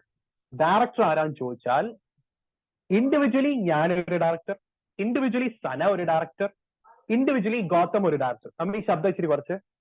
ഇൻഡിവിജ്വലി സന ഒരു ഡയറക്ടർ, ഇൻഡിവിജ്വലി ഗൗതം ഒരു ഡയറക്ടർ, ഇൻഡിവിജ്വലി ഞാനൊരു ഡയറക്ടർ. മനസ്സിലായോ? അപ്പൊ ഇൻഡിവിജ്വലി നമ്മളെ ഡയറക്ടേഴ്സ് എന്ന് വിളിക്കും. കളക്റ്റീവ്ലി നമ്മളെ വിളിക്കുന്നത് ബോർഡ് ഓഫ്. അമ്മി ശബ്ദം കുറച്ച്. അമ്മി, കളക്റ്റീവ്ലി നമ്മളെ വിളിക്കുന്നത് ബോർഡ് ഓഫ്. കളക്റ്റീവ്ലി നമ്മളെ വിളിക്കുന്നത് ബോർഡ്. അപ്പൊ ഇൻഡിവിജ്വലി ഡയറക്ടേഴ്സ് എന്ന് വിളിക്കും, കളക്റ്റീവ്ലി ബോർഡ് എന്ന് വിളിക്കും. അണ്ടർസ്റ്റുഡ്? അപ്പൊ ബോർഡ് ഓഫ് ഡയറക്ടേഴ്സ് പറഞ്ഞാൽ the collective body of directors. Director ആരാ? ബോർഡിലുള്ള ഡയറക്ടേഴ്സിനെ ഡയറക്ടർ എന്ന് വിളിക്കും. ആ ബോർഡിലുള്ള എല്ലാ ഡയറക്ടേഴ്സും കൂടെ ഒരുമിച്ച് നിൽക്കുമ്പോൾ അവരെ ബോർഡ് ഓഫ് ഡയറക്ടേഴ്സ് എന്ന് വിളിക്കും. അത്രേ ഉള്ളൂ. മനസ്സിലായോ ഗൈസ്? മനസ്സിലായോ? യെസ്. മനസ്സിലായോ? പറയൂ. ഞാൻ ആ ഡെഫിനിഷനും കൂടെ എടുത്ത് കാണിച്ചു തരാം. സെക്ഷൻ 2 ക്ലോസ് 10 നോക്കിക്കേ. ബോർഡ് ഓഫ് ഡയറക്ടേഴ്സ് എന്താ എഴുതിയിരിക്കുന്നത്? Board of directors or board in relation to a company means the collective body of the directors of the company. എന്നുവെച്ചാൽ എന്താ? കമ്പനിയുടെ ഡയറക്ടേഴ്സ് എല്ലാവരും കൂടെ ചേർന്ന് നിൽക്കുമ്പോൾ അവരെ ബോർഡ് എന്ന് വിളിക്കും, അല്ലെ? ബോർഡ് ഓഫ് ഡയറക്ടേഴ്സ് ആണോ? സെക്ഷൻ 2 ക്ലോസ് 34 എന്താ പറയുന്നത്?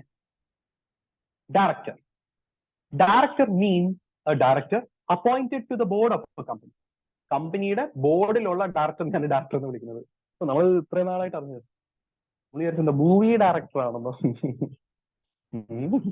ക്രിസ്റ്റഫർ നോളൻ, അതാണ് ഡയറക്ടർ. ശരി, എല്ലാവർക്കും ഇതുവരെ പറഞ്ഞു കിട്ടിയ? എല്ലാവർക്കും ഇതുവരെ പറഞ്ഞ മനസ്സിലായ? Yes yes. അപ്പൊ ഡയറക്ടർ ആരാന്ന് മനസ്സിലായല്ലോ. ഡയറക്ടറിന്റെ റെസ്പോൺസിബിലിറ്റി എന്താ? മറക്കരുത്. Director is responsible for the governance of the company. Basically governing ബോഡിയാണ് board of directors. Governing body of a company. Governing body of a company. മനസ്സിലായോ? എല്ലാവർക്കും ഇതുവരെ പറഞ്ഞത് മനസ്സിലായോ? യെസ്.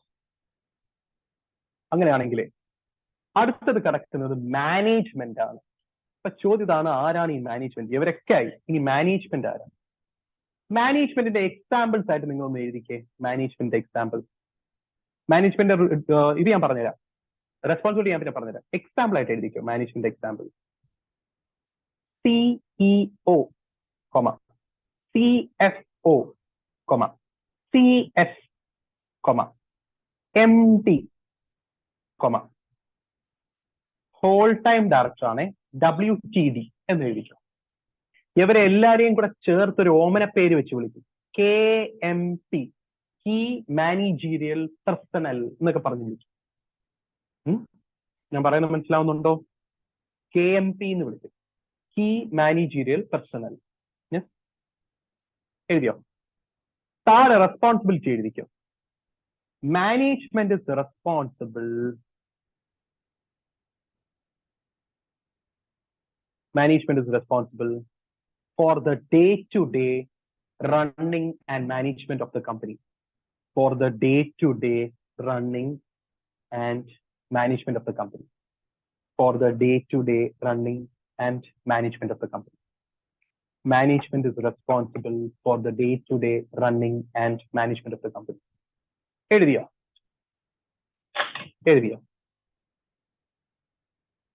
എഴുതിയെങ്കിലേ ഞാൻ ചില എക്സാമ്പിൾസ് ഞാൻ പറഞ്ഞുതരാം. നിങ്ങൾക്ക് അപ്പൊ മനസ്സിലാവും. നിങ്ങളൊരു സ്കൂൾ ആലോചിക്കണേ. ഒരു സ്കൂളിന്റെ സാധാരണ രീതിയിൽ ഹെഡ് എന്ന് പറയുന്നത് പ്രിൻസിപ്പളാണ്. യെസ്. അദ്ദേഹത്തിന്റെ താഴെ ചിലപ്പോൾ ഹെഡ് മാസ്റ്റർ ഉണ്ടാവും. അദ്ദേഹത്തിന്റെ താഴെ കുറെ ഡിപ്പാർട്ട്മെന്റൽ ഹെഡ്സ് ഉണ്ടാവും. അതായത് science department head, commerce department head. അത് കഴിഞ്ഞിട്ട് ഈ ഡിപ്പാർട്ട്മെന്റ് ഹെഡിന്റെ കീഴിൽ സയൻസിന്റെ ടീച്ചേഴ്സ് ഉണ്ടാവും. ഫിസിക്സിന്റെ ടീച്ചർ, കെമിസ്ട്രിയുടെ ടീച്ചർ, കൊമേഴ്സ് ഡിപ്പാർട്ട്മെന്റ് അക്കൗണ്ട്സിന്റെ ടീച്ചർ, ബിസിനസ് സ്റ്റഡീസിന്റെ ടീച്ചർ. അങ്ങനെയല്ലേ പോകുന്നത്? ആണോ അല്ലേ? ഒരു സ്കൂളിൽ അങ്ങനെയല്ലേ? ഒരു സ്കൂളിൽ അങ്ങനെയല്ലേ? ആണല്ലോ? ആണോ അല്ലേ? ഒരു സ്കൂളിൽ അങ്ങനെയല്ലേ? അതേപോലെ ഒരു സ്ട്രക്ചർ ഉണ്ട് കമ്പനിയിൽ. ഓക്കെ, അതേപോലെ ഒരു സ്ട്രക്ചർ ഉണ്ട്. ഈ സ്ട്രക്ചറിൽ എന്താ വരുന്നതെന്ന് വെച്ചാല്, നമ്മളെ കമ്പനിയിലെ ഇന്റർനാഷണൽ എയർലൈൻസ് ലിമിറ്റഡ്, യെസ്, നമ്മളുടെ കമ്പനിയുടെ ഏറ്റവും മേളിൽ ഇരിക്കുന്ന ആൾക്കാരെയാണ് ബോർഡ് ഓഫ് ഡയറക്ടേഴ്സ് എന്ന് പറയുന്നത്. യെസ്, എന്തെന്ന് പറയും? ബോർഡ് ഓഫ് ഡയറക്ടേഴ്സ് എന്ന് പറയും. ബോർഡ് ഓഫ് ഡയറക്ടേഴ്സിന്റെ ഈ കളർഫുൾ ആക്കാം അല്ലേ? ഈ കളർ പോലെ നോക്കട്ടെ. നമ്മളുടെ കമ്പനി ഇന്റർനാഷണൽ എയർലൈൻസ് ലിമിറ്റഡ്, അതിൽ ഏറ്റവും മേളിൽ ഇരിക്കുന്നത് board of directors. Board of ഡയറക്ടേഴ്സിന്റെ താഴെ ഒരു CEO എന്ന് പറയുന്ന ഒരു വ്യക്തി ഉണ്ടാവും. Chief executive director. ഓക്കെ, ആരുണ്ടാവും? ഒരു ചീഫ് എക്സിക്യൂട്ടീവ് ഡയറക്ടർ എന്ന് പറയുന്ന ഒരു വ്യക്തി ഉണ്ടാവും. ഞാനൊരു കാര്യം ചോദിച്ചോ, നമ്മൾ ഏത് ബിസിനസ്സിലാണ് ഏർപ്പെടുന്നത്? നമ്മൾ എയർലൈൻസ് ബിസിനസ്സിലാണ് ഏർപ്പെടുന്നത്. ആണോ അല്ലയോ? എയർലൈൻസ് ബിസിനസ്സിലല്ലേ ഏർപ്പെടുന്നത്? ആണോ അല്ലയോ? ഒരു എയർലൈൻസ് ബിസിനസിന്റെ ഹെഡ് ആവാൻ എന്ത് എഡ്യൂക്കേഷണൽ ക്വാളിഫിക്കേഷൻ ആണ് നിങ്ങൾ നോക്കുന്നത്? എന്ത് എഡ്യൂക്കേഷണൽ ക്വാളിഫിക്കേഷൻ വേണം ആ വ്യക്തിക്ക് ഒരു എയർലൈൻസ് ബിസിനസ് മാനേജ് ചെയ്യാൻ, കംപ്ലീറ്റ് ആയിട്ട് നോക്കി നടത്താൻ? എന്ത് എഡ്യൂക്കേഷൻ ക്വാളിഫിക്കേഷൻ വേണം? ആളൊരു ബിടെക് പഠിച്ച ആളായിരിക്കും ചിലപ്പോൾ. ബിടെക് എന്തിൽ പഠിക്കുക? എയറോനോട്ടിക്കൽ എഞ്ചിനീയറിംഗിൽ. നല്ലതാണ്. എയറോനോട്ടിക്കൽ എഞ്ചിനീയറിംഗിൽ പഠിക്കുകയാണെങ്കിൽ നിങ്ങൾക്ക് എയറോ ഡൈനാമിക്സ് ഒക്കെ അറിയാം. ഒരു പ്ലെയിൻ പറക്കുമ്പോൾ എങ്ങനെയാണ് കാറ്റ് അതിനെ പൊക്കി വെക്കുന്നത്, എങ്ങനെയാണ് അത് ലാൻഡ് ചെയ്യുന്നത്, ഇതൊക്കെ അവർ പഠിച്ചിട്ടുണ്ട്. ഓക്കെ, ബിടെക് എയറോനോട്ടിക്കൽ എഞ്ചിനീയറിംഗിനകത്ത് നിങ്ങൾ എയറോഡൈനാമിക്സാണ് പഠിക്കുന്നത്. ഈ കാറ്റത്ത് പറക്കുന്നതും അത് ആ കാര്യങ്ങളാണ് നിങ്ങൾ പഠിക്കുന്നത്. അപ്പോ മിസ്റ്റർ എക്സ് എന്ന് പറയുന്ന ഒരാളുണ്ട് കേട്ടോ, മിസ്റ്റർ എക്സ്. ഇദ്ദേഹം ബിടെക് എടുത്തിരിക്കുന്നത് എയറോനോട്ടിക്കൽ എഞ്ചിനീയറിംഗിലാണ്. പ്ലസ് അദ്ദേഹത്തിന് ഒരു MBA ഉണ്ട്. എവിടുന്നാണെന്ന് അറിയാം? IIM ബാംഗ്ലൂരിൽ നിന്ന്. ഇന്ത്യൻ ഇൻസ്റ്റിറ്റ്യൂട്ട് ഓഫ് മാനേജ്മെന്റ് എന്ന് പറയുന്ന ഇന്ത്യയിൽ തന്നെ ഏറ്റവും വലിയ ഇൻസ്റ്റിറ്റ്യൂട്ട്സിൽ ഒന്നായിട്ടുള്ള IIM, അതും ബാംഗ്ലൂരിൽ നിന്ന് അദ്ദേഹത്തിന് MBA ഡിഗ്രി ഉണ്ട്. അപ്പൊ അദ്ദേഹം മാനേജ്മെന്റും പഠിച്ചിട്ടുണ്ട്. റിസോഴ്സസും ആൾക്കാരെയൊക്കെ എങ്ങനെ മാനേജ് ചെയ്ത് ഗോൾ അച്ചീവ് ചെയ്യണമെന്നൊക്കെയുള്ള അദ്ദേഹം ഡീറ്റെയിൽ ആയിട്ട് പഠിച്ചിട്ടുണ്ട്. അദ്ദേഹം 10 വർഷം ഇൻഡിഗോ എയർലൈൻസിൽ വർക്ക് ചെയ്തിട്ടുണ്ട്. ഇൻഡിഗോ എയർലൈൻസിൽ അസിസ്റ്റന്റ് മാനേജറായിട്ടൊക്കെ വർക്ക് ചെയ്തിട്ടുണ്ട്. മനസ്സിലായോ? യെസ്. അപ്പൊ അദ്ദേഹത്തിന് എഡ്യൂക്കേഷണൽ ക്വാളിഫിക്കേഷൻ ഉണ്ട്, അദ്ദേഹത്തിന് എന്തുണ്ട്? എക്സ്പീരിയൻസും ഉണ്ട്. മനസ്സിലായോ? അപ്പൊ നമുക്ക് എന്ത് ചെയ്യാൻ പറ്റും? നമ്മളുടെ കമ്പനിയുടെ ബിസിനസ് ഹെഡ് ആയിട്ട് ആരെ നിയമിക്കാം? മിസ്റ്റർ എക്സിനെ നിയമിക്കാം. ഞാൻ പറഞ്ഞു പിടികിട്ടിയോ? ഇദ്ദേഹം നമ്മളുടെ കമ്പനിയുടെ പ്രിൻസിപ്പൾ പോലെ. മനസ്സിലായോ? യെസ്. നമ്മളെ സ്കൂളിന്റെ പ്രിൻസിപ്പൾ അല്ല ആ സ്കൂൾ സ്റ്റാർട്ട് ചെയ്തത്. ഓണേഴ്സ് വേറെയാ, ആ സ്കൂളൊക്കെ സ്റ്റാർട്ട് ചെയ്ത് വേറെ ആളാ. പ്രിൻസിപ്പൾ അത് മാനേജ് ചെയ്യുന്നേ ഉള്ളൂ. മനസ്സിലായോ? അതേപോലെ നമ്മളുടെ കമ്പനിയായ ഇന്റർനാഷണൽ എയർലൈൻസ് ലിമിറ്റഡ് ഇല്ലേ, അത് മാനേജ് ചെയ്യുന്നത് ആരാ? ബിസിനസിന്റെ ഹെഡ് ആയിട്ട് മിസ്റ്റർ എക്സ്. ആ ബിസിനസ് ഹെഡിനെയാണ് ചീഫ് എക്സിക്യൂട്ടീവ് ഡയറക്ടർ എന്നാണ് എഴുതിയിരിക്കുന്നത്. ചീഫ് എക്സിക്യൂട്ടീവ് ഓഫീസറാണ്, ഞാൻ ചീഫ് എക്സിക്യൂട്ടീവ് ഡയറക്ടർ എന്ന് എഴുതിയിരിക്കുന്നത്. I am the story. ഞാൻ ഇപ്പോഴാണ് നോട്ടീസ് ചെയ്തത്. അത് എന്തുകൊണ്ടാണ് അങ്ങനെ എഴുതിയതെന്ന് വെച്ചാലേ, ഞാൻ വേറൊരു കാര്യം കൂടെ അതിനകത്ത് എഴുതണമല്ലോ എന്ന് ആലോചിച്ച് വെച്ചതാണ്. അതെന്താന്ന് വെച്ചാല് മാനേജിംഗ് ഡയറക്ടർ എന്നാണ്. ഇവിടെ സ്ലാഷ് ഇട്ടിട്ട് മാനേജിംഗ് ഡയറക്ടർ എന്ന് എഴുതിക്കും.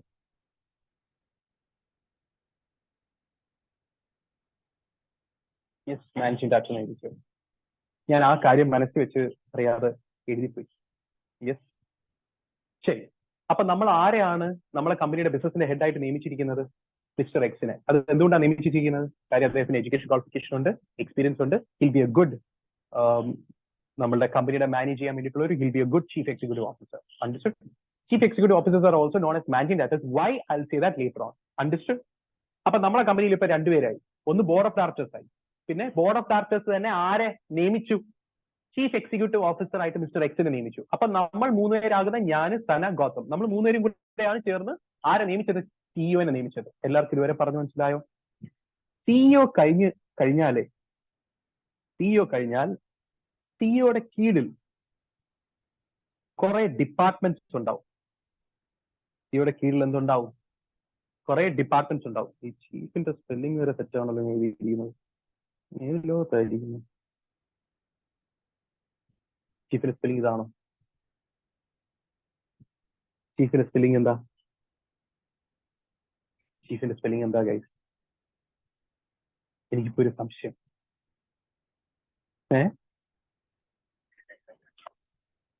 തിരിച്ചും ഒക്കെ പറയാമല്ലോ. നമുക്ക് അതൊന്നും നമുക്കൊന്ന് കണ്ടുപിടിക്കാം. ചീഫിന്റെ സ്പെല്ലിംഗ് എന്താണ്? CHIES ആണോ? ആണടേ, എനിക്കും തെറ്റിപ്പോയി. ഞാൻ ശ്രദ്ധിക്കുന്നില്ല, ഞാൻ വേറെ ചില കാര്യങ്ങൾ ആലോചിക്കുകയായിരുന്നു. ഐ എം സോറി കേട്ടോ. ഇനി അങ്ങോട്ടെല്ലാം ശരിയാക്കി എടുക്കാം കേട്ടോ. ശരി. ചീഫ് എക്സിക്യൂട്ടീവ് ഡയറക്ടർ ഒന്ന് വീണ്ടും ഓഫീസർ. ഓക്കെ, അപ്പൊ സിഇഒ. അപ്പോ ആരൊക്കെയാണ് സിഇഒ ആയിട്ടുള്ളത്? ആരാണ് സിഇഒ? Mister X. ആരൊക്കെയല്ല, അയാൾ മാത്രം. ശരി. അദ്ദേഹത്തിന്റെ കീഴിൽ കുറെ ഡിപ്പാർട്ട്മെന്റ്സ് ഉണ്ടാവും. ഏതൊക്കെ ഡിപ്പാർട്ട്മെന്റ്സ് എന്ന് വെച്ചാൽ, സാധാരണ രീതിയിൽ ഏതൊരു ബിസിനസ് എടുത്താലും 3 ഡിപ്പാർട്ട്മെന്റ്സ് സാധാരണ രീതിയിൽ ഉണ്ടാവും. അത് ഏതൊക്കെയാന്ന് വെച്ചാല്, ഒന്ന് ഫിനാൻസ് ഡിപ്പാർട്ട്മെന്റ്,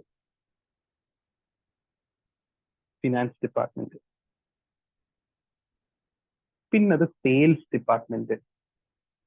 നിങ്ങളിത് പഠിച്ചിട്ടുണ്ടാവും. +2 കൊമേഴ്സ് ഒക്കെ പഠിച്ചിട്ടുള്ളവരും മാനേജ്മെന്റിനകത്ത് മറ്റേ പ്ലാനിങ് കഴിഞ്ഞ ഓർഗനൈസിംഗ് എന്ന് പറഞ്ഞ സ്റ്റേജ്. ഓർഗനൈസിംഗിനകത്ത് എന്ത് ചെയ്യും? ഓർഗനൈസേഷൻ സ്ട്രക്ചർ ഒക്കെ രൂപീകരിക്കും. അതിനകത്ത് പഠിപ്പിക്കുന്ന. യെസ്. പിന്നെ ഇതുണ്ട്, പർച്ചേസ് ഡിപ്പാർട്ട്മെന്റും ഉണ്ട്.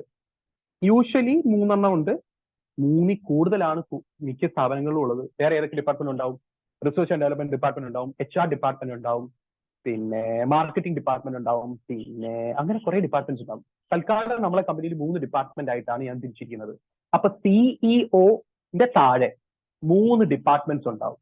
ഓക്കെ, ഈ ഡിപ്പാർട്ട്മെന്റ്സിന് ഓരോ മാനേജേഴ്സ് ഉണ്ട്. ഫോർ എക്സാമ്പിൾ ഫിനാൻസ് ഡിപ്പാർട്ട്മെന്റ് മാനേജറിനെ ഫിനാൻസ് മാനേജർ എന്നും പറയും, CFO എന്ന് പറയും, chief financial officer. Okay, chief financial officer. Sales ഡിപ്പാർട്ട്മെന്റിൽ സെയിൽസ് മാനേജർ ഉണ്ടാവും, പർച്ചേസ് ഡിപ്പാർട്ട്മെന്റിൽ പർച്ചേസ് മാനേജർ ഉണ്ടാവും. മനസ്സിലായോ? ഞാൻ ഒരു കാര്യം ചോദിച്ചോ, ഒരു ബിസിനസ് സ്ഥാപനത്തിൽ ആരെയായിരിക്കും നമ്മൾ CFO ആയിട്ട് നിയമിക്കാൻ താല്പര്യപ്പെടുന്നത്? ആർക്കാണ് ഫിനാൻസിൽ ഏറ്റവും കൂടുതൽ നോളജ് ഉള്ളത്? ആർക്കാണ് ഏറ്റവും കൂടുതൽ നോളജ് ഉള്ളത് ഫിനാൻസിൽ? നിങ്ങൾ പഠിക്കുന്ന കോഴ്സ് എന്ത് കോഴ്സാ? Chartered accountancy കോഴ്സാ? ഈ ചാർട്ടേഡ് അക്കൗണ്ടൻസി കോഴ്സിൽ ഏറ്റവും കൂടുതൽ നോളജ് വരുന്നത് നമുക്കാണ്. യെസ്, ഒരു CMA കാരനും ഒരു CA കാരനുമാണ് യൂഷ്വലി ഏറ്റവും കൂടുതൽ നോളജ് ഉള്ളത്. ഏത് ഫീൽഡിൽ? ഫിനാൻസ് എന്ന ഫീൽഡിൽ. ഫിനാൻസ് എന്ന ഫീൽഡിനകത്ത് ടാക്സ് ഉണ്ടാവും, അക്കൗണ്ടൻസി ഉണ്ടാവും, കോസ്റ്റിംഗ് ഉണ്ടാവും, ഓഡിറ്റിംഗ് ഉണ്ടാവും. ഈ ഫീൽഡിനകത്ത് ഏറ്റവും കൂടുതൽ നോളജ് ഉള്ളത് ചാർട്ടേഡ് അക്കൗണ്ട്സും കോസ്റ്റ് ആൻഡ് മാനേജ്മെന്റ് അക്കൗണ്ടൻസും പിന്നെ MBA ഫിനാൻസുകാർക്കും ഉണ്ട്. അപ്പൊ യൂഷ്വലി ഒരു കമ്പനിയുടെ CFO ആയിട്ട് നിയമിക്കപ്പെടുന്നത് ആരെന്ന് വെച്ചാൽ ഒരു ചാർട്ടേഡ് അക്കൗണ്ടന്റ് ആയിരിക്കും. അപ്പൊ നമ്മളൊരു ചാർട്ടേഡ് അക്കൗണ്ടന്റ് എന്തായിട്ട് നിയമിക്കും? ഫിനാൻസ് ഹെഡിന്റെ ഫിനാൻസ് ഡിപ്പാർട്ട്മെന്റ് ഹെഡായിട്ട് നിയമിക്കും. പിന്നെ എന്തുകൊണ്ട്? Sales department. സെയിൽസ് ഡിപ്പാർട്ട്മെന്റിനകത്ത് നമ്മൾ സാധാരണ സെയിൽസിൽ എക്സ്പീരിയൻസ് ഉള്ള ഒരാളെ, നേരത്തെ മാനേജ്മെന്റിലൊക്കെ ഇരുന്ന ഒരാളെ സെയിൽസ് മാനേജർ ആയിട്ട് നിയമിക്കും. പർച്ചേസ് ഡിപ്പാർട്ട്മെന്റ് അങ്ങനെ പർച്ചേസ് മാനേജറിനെ നിയമിക്കും. ഫോർ എക്സാമ്പിൾ നമ്മളെ കമ്പനിയിൽ ആര് വെക്കണം? മേഘ, CA മേഘ സുനിൽ എന്ന് പറയുന്ന ഒരാളുണ്ട്. ഓക്കെ, എനിക്കറിയാം.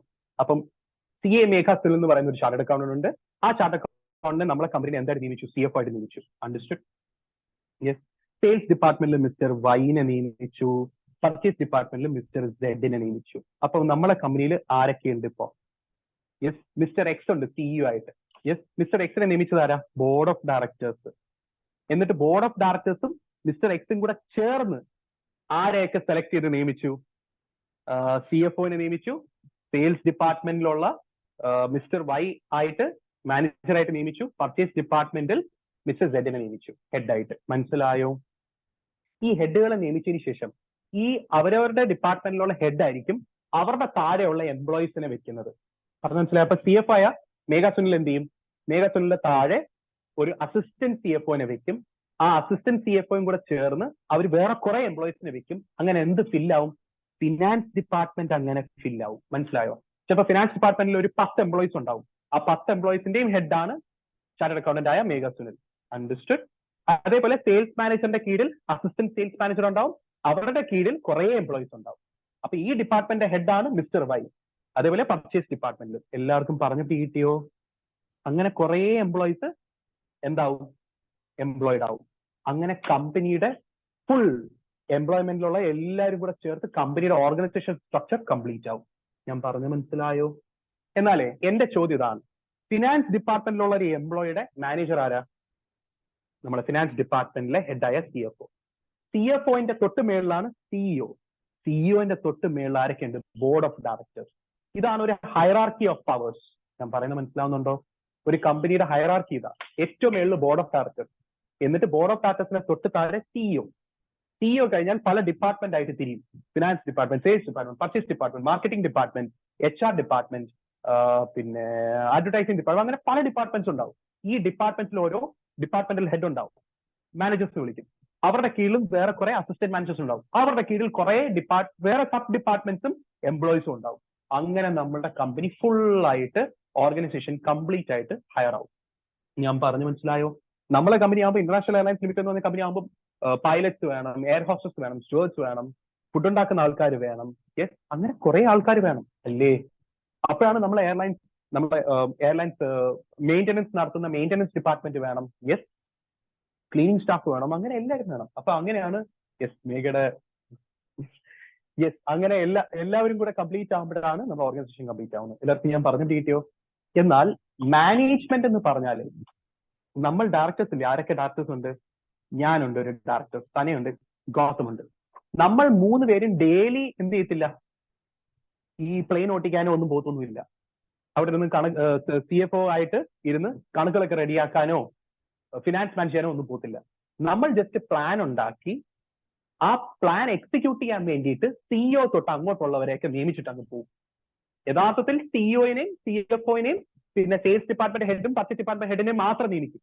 ബാക്കി അവർ തന്നെ ബാക്കി കാര്യങ്ങൾ ചെയ്തോളൂ. ഞാൻ പറഞ്ഞു മനസ്സിലായോ? അപ്പൊ യഥാർത്ഥത്തിൽ ഒരു കമ്പനിനെ റൺ ചെയ്യുന്ന ആൾക്കാർ ആരാന്ന് ചോദിച്ചാൽ ഈ ബോർഡ് ഓഫ് ഡയറക്ടേഴ്സിന് താഴെയുള്ള വ്യക്തികളാണ്. അവരെയാണ് യഥാർത്ഥത്തിൽ മാനേജ്മെന്റ് എന്ന് വിളിക്കുന്നത്. ആ മാനേജ്മെന്റിന്റെ ടോപ്പ് ലെവൽ മാനേജ്മെന്റ് ആണ് സിഇഒ, CFO. അവരൊക്കെയാണ് ടോപ്പ് ലെവൽ മാനേജ്മെന്റ് എന്ന് പറയുന്നത്. മനസ്സിലായോ? അതിനകത്ത് CS വരും. ഈ CS-ന്റെ റോൾ എന്താന്ന് വെച്ചാല് ഒരു കമ്പനീസ് ആക്ട് അനുസരിക്കണം. അതൊരു ബാങ്കിങ് കമ്പനി ആണെങ്കിൽ ബാങ്കിങ് റെഗുലേഷൻ ആക്ട് അനുസരിക്കണം. അതൊരു ലിസ്റ്റഡ് കമ്പനി ആണെങ്കിൽ സെബി ആക്ട് അനുസരിക്കണം. അപ്പൊ പല ആക്ടുകളും അനുസരിക്കണം. അപ്പൊ ഈ പല ആക്ടുകളിനകത്ത് ഇൻകം ടാക്സ് ആക്ട് അനുസരിക്കണം, GST ആക്ട് അനുസരിക്കണം, കസ്റ്റംസ് ആക്ട് അനുസരിക്കണം. അങ്ങനെ കുറെ ആക്ടുകൾ അനുസരിക്കണം. ഈ ആക്ടിനകത്തൊക്കെയുള്ള പറയുന്ന കാര്യങ്ങളൊന്നും ഡീറ്റെയിൽഡ് ആയിട്ട് ബോർഡ് ഓഫ് ഡയറക്ടേഴ്സിന് അറിയത്തില്ല. പക്ഷെ കമ്പനി സെക്രട്ടറി കോഴ്സ് പാസ്സായ ഒരു CS-ന് അറിയാം. അപ്പൊ CS എന്ത് ചെയ്യും?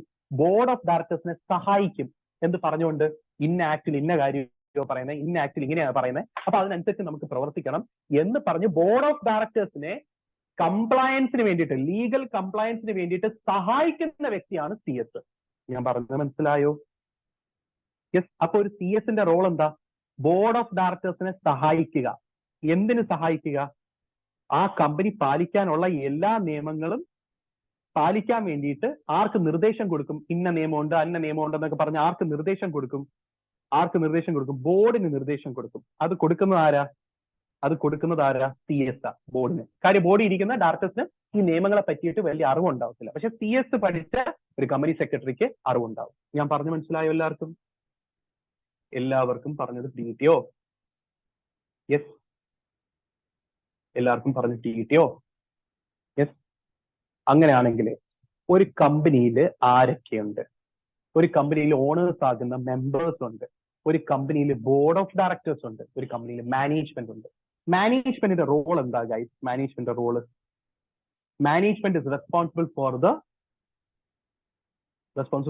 Day to day operations of the company. Day to day operations പറഞ്ഞാൽ എന്താ?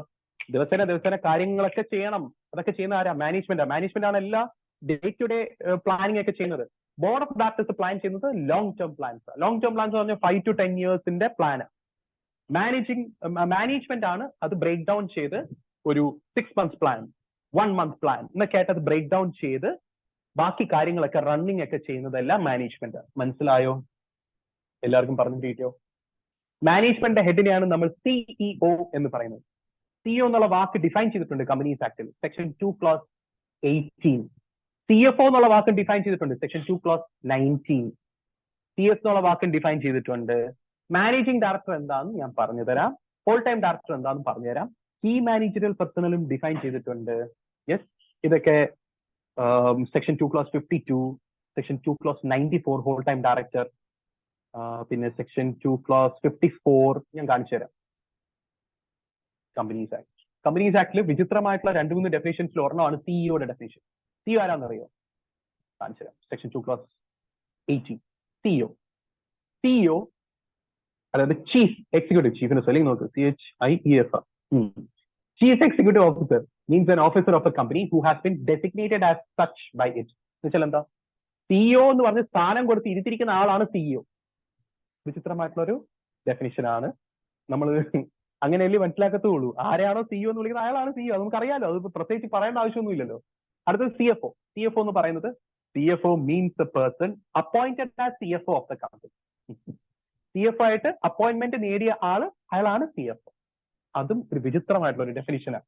ഓക്കെ, കുറച്ച് ഗഞ്ചാവ് അടിച്ചിട്ടാണെന്ന് തോന്നുന്നു. ആരാ CFO? CFO ആയിട്ട് ആരെയാണ് നിയമിച്ച അയാളാണ് CFO. CEO ആരാണ് അവിടെ കമ്പനിയിൽ? അയാളാ CEO അല്ലേ ഗൈസ്? യെസ്. പക്ഷെ വിചിത്രമായിട്ടുള്ള ഡെഫിനിഷനാണ്. പക്ഷെ നല്ല ഡെഫിനിഷനാണ് KMP. KMP ഒരു ലിസ്റ്റ് ആയിട്ടാണ് കൊടുത്തിരിക്കുന്നത്. ഞാൻ കാണിച്ചു തരാം KMPയുടെ ഡെഫിനിഷൻ. Section 2(51) KMP.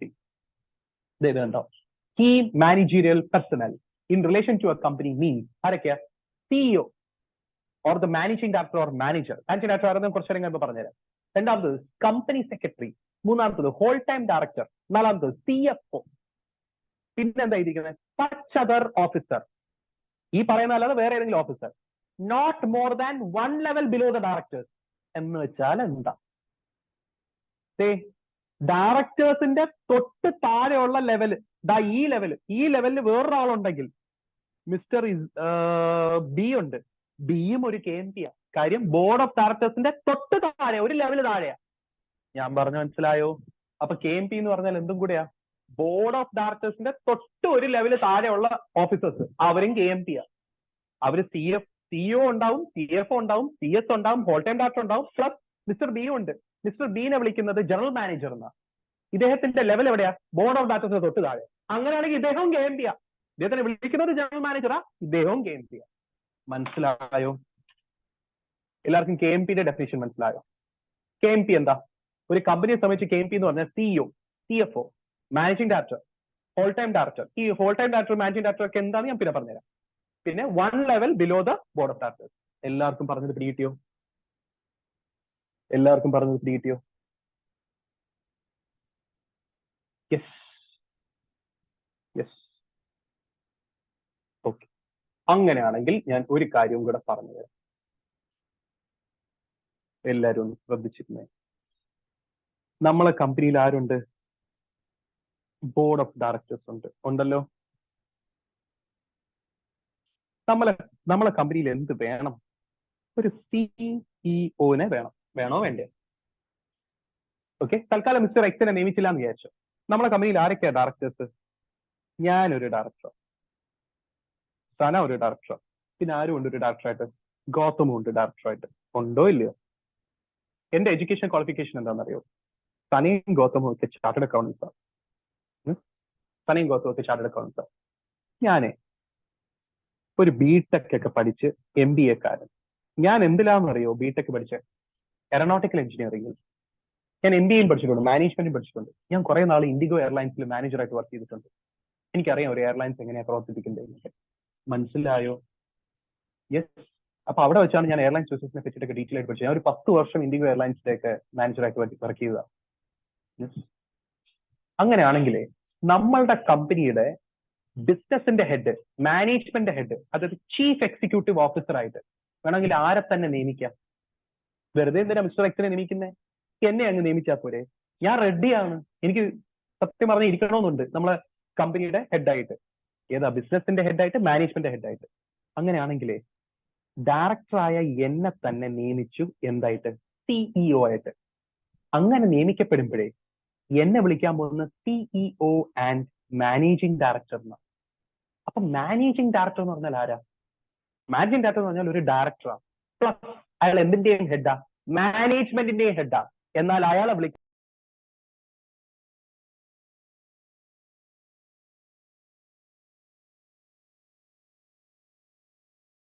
ഞാൻ പിടികിട്ടിയോ? എല്ലാവർക്കും ഞാൻ പറഞ്ഞത് പിടികിട്ടിയോ?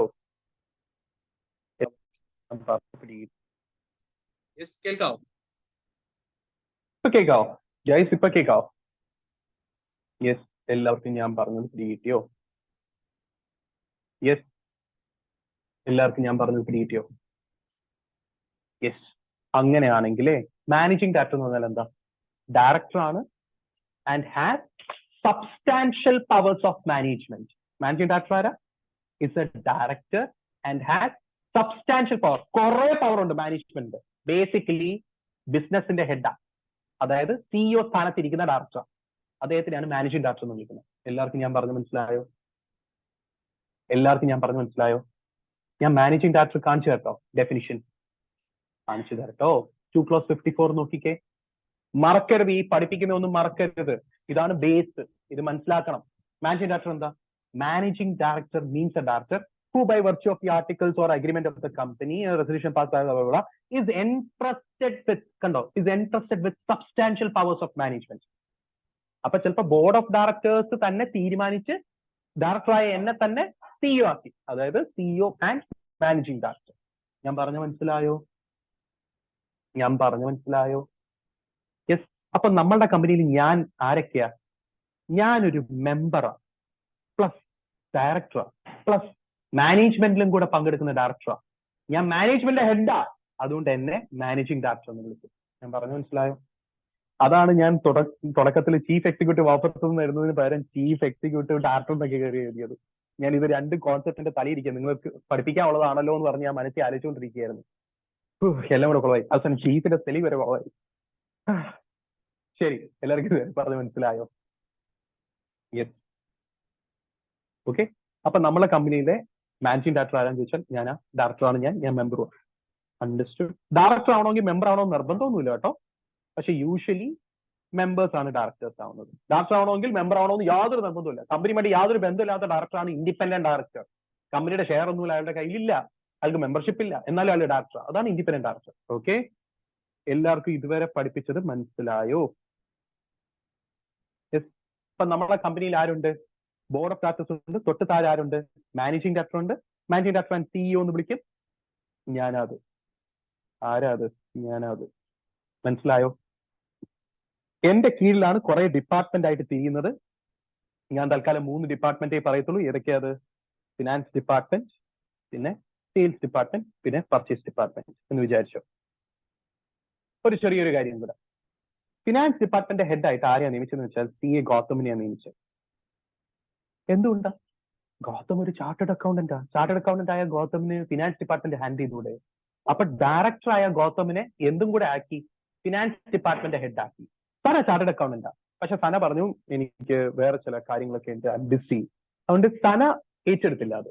സന പക്ഷെ നമ്മളെ കമ്പനിയുടെ ബോർഡ് ഓഫ് ഡയറക്ടേഴ്സിൽ ഒരു മെമ്പറാണ്. ബോർഡ് ഓഫ് ഡയറക്ടേഴ്സിലുള്ള ഒരു വ്യക്തിയാണ്. ബോർഡ് ഓഫ് ഡയറക്ടേഴ്സിന്റെ ഹെഡാ. അങ്ങനെയാണെങ്കിൽ ചെയർമാൻ ഓഫ് ദ ബോർഡ് അല്ലെ, ചെയർവുമൺ ഓഫ് ദ ബോർഡ് അല്ലെ, ചെയർപേഴ്സൺ ഓഫ് ദ ബോർഡ് എന്നൊക്കെ പറയും. അതെന്താണ് കുറച്ചേരം കഴിയുമ്പോൾ ഞാൻ ഡീറ്റെയിൽ പറഞ്ഞുതരാം. തൽക്കാലം വിട്ടേരെ. ഇത്രയേ ഉള്ളൂ. ഡയറക്ടർ ബോഡി ഇരിക്കുന്ന ഗൗതമിനെയാണ് ഫിനാൻസ് ഡിപ്പാർട്ട്മെന്റ് ഹെഡ് ആക്കിയത്, അതായത് CFO ആക്കിയത്. മനസ്സിലായോ? അപ്പൊ ഡയറക്ടർ ആയിട്ടുള്ള ഗൗതമുമാണ് CFO ഇവിടെ. മനസ്സിലായോ? അങ്ങനെയാണെങ്കിലേ ഞാനൊരു കാര്യം ചോദിച്ചോ. നമ്മളെ ഡയറക്ടർ ബോഡി ആരൊക്കെയുണ്ട്? ഞാനുണ്ട്, സനയുണ്ട്, ഗൗതമുണ്ട്. ഞാൻ മാനേജ്മെന്റിൽ പങ്കെടുക്കുന്നു. സന മാനേജ്മെന്റിൽ പങ്കെടുക്കുന്നില്ല. ഗൗതം മാനേജ്മെന്റിൽ പങ്കെടുക്കുന്നു. മാനേജ്മെന്റിൽ പങ്കെടുക്കുന്ന ഡയറക്ടേഴ്സിനെയാണ് എക്സിക്യൂട്ടീവ് ഡയറക്ടർ എന്ന് വിളിക്കുന്നത്.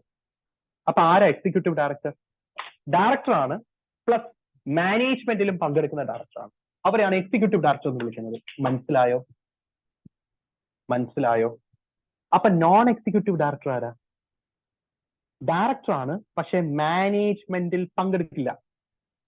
ഫോർ എക്സാമ്പിൾ സന ഒരു നോൺ എക്സിക്യൂട്ടീവ് ഡയറക്ടറാണ്.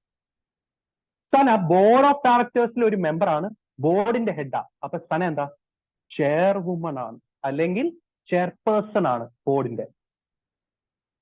ചെയർമാൻ അല്ലെ, ചെയർപേഴ്സൺ അല്ലെ, ചെയർവുമൺ എന്നൊക്കെ പറയും. ഓക്കെ, ചെയർപേഴ്സൺ എന്ന് പറയാം, ജെൻഡർ ന്യൂട്രൽ. അപ്പൊ സന എന്താ? ഡയറക്ടറാണ്, ബോർഡിന്റെ ഹെഡാണ്, പക്ഷെ മാനേജ്മെന്റിൽ പങ്കെടുക്കുന്നില്ല. അപ്പൊ നോൺ എക്സിക്യൂട്ടീവ് ആയിട്ടുള്ള ചെയർമാൻ ആണ്, അല്ലെ ചെയർവുമൺ ആണ്, അല്ലെ ചെയർപേഴ്സൺ ആണ്. ഞാനാരാ? ഡയറക്ടറാണ്, മാനേജ്മെന്റിൽ പങ്കെടുക്കുന്നു, അതും ഹെഡായിട്ട് മാനേജിംഗ് ഡയറക്ടറാണ്. ഗൗതമാരാ?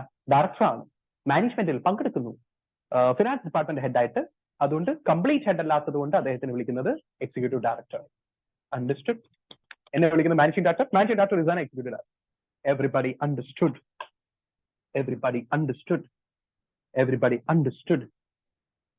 എന്നാൽ നിങ്ങൾക്കറിയോ നമ്മളുടെ മുകേഷ് അംബാനി ചേട്ടൻ? മുകേഷ് അംബാനി എന്ന് പറയുന്ന വ്യക്തി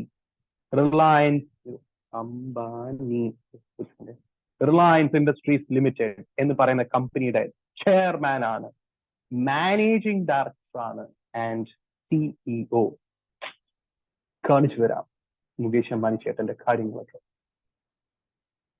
മുകേഷ് അമ്പ് നൽകാം, ബാക്കി ഗൂഗിൾ അടിക്കട്ടെ. മുകേഷ് അംബാനി. എന്താണ് മുകേഷ് അംബാനിയെ പറ്റി ചെയ്തിരിക്കുന്നത്? Is an Indian billionaire. Okay, very good. He is currently the chairman and managing director of Reliance Industries Limited. Kando? Yes. Reliance Industries the chairman and managing director. എല്ലാവർക്കും മനസ്സിലായോ? എല്ലാവർക്കും മനസ്സിലായോ? യെസ്.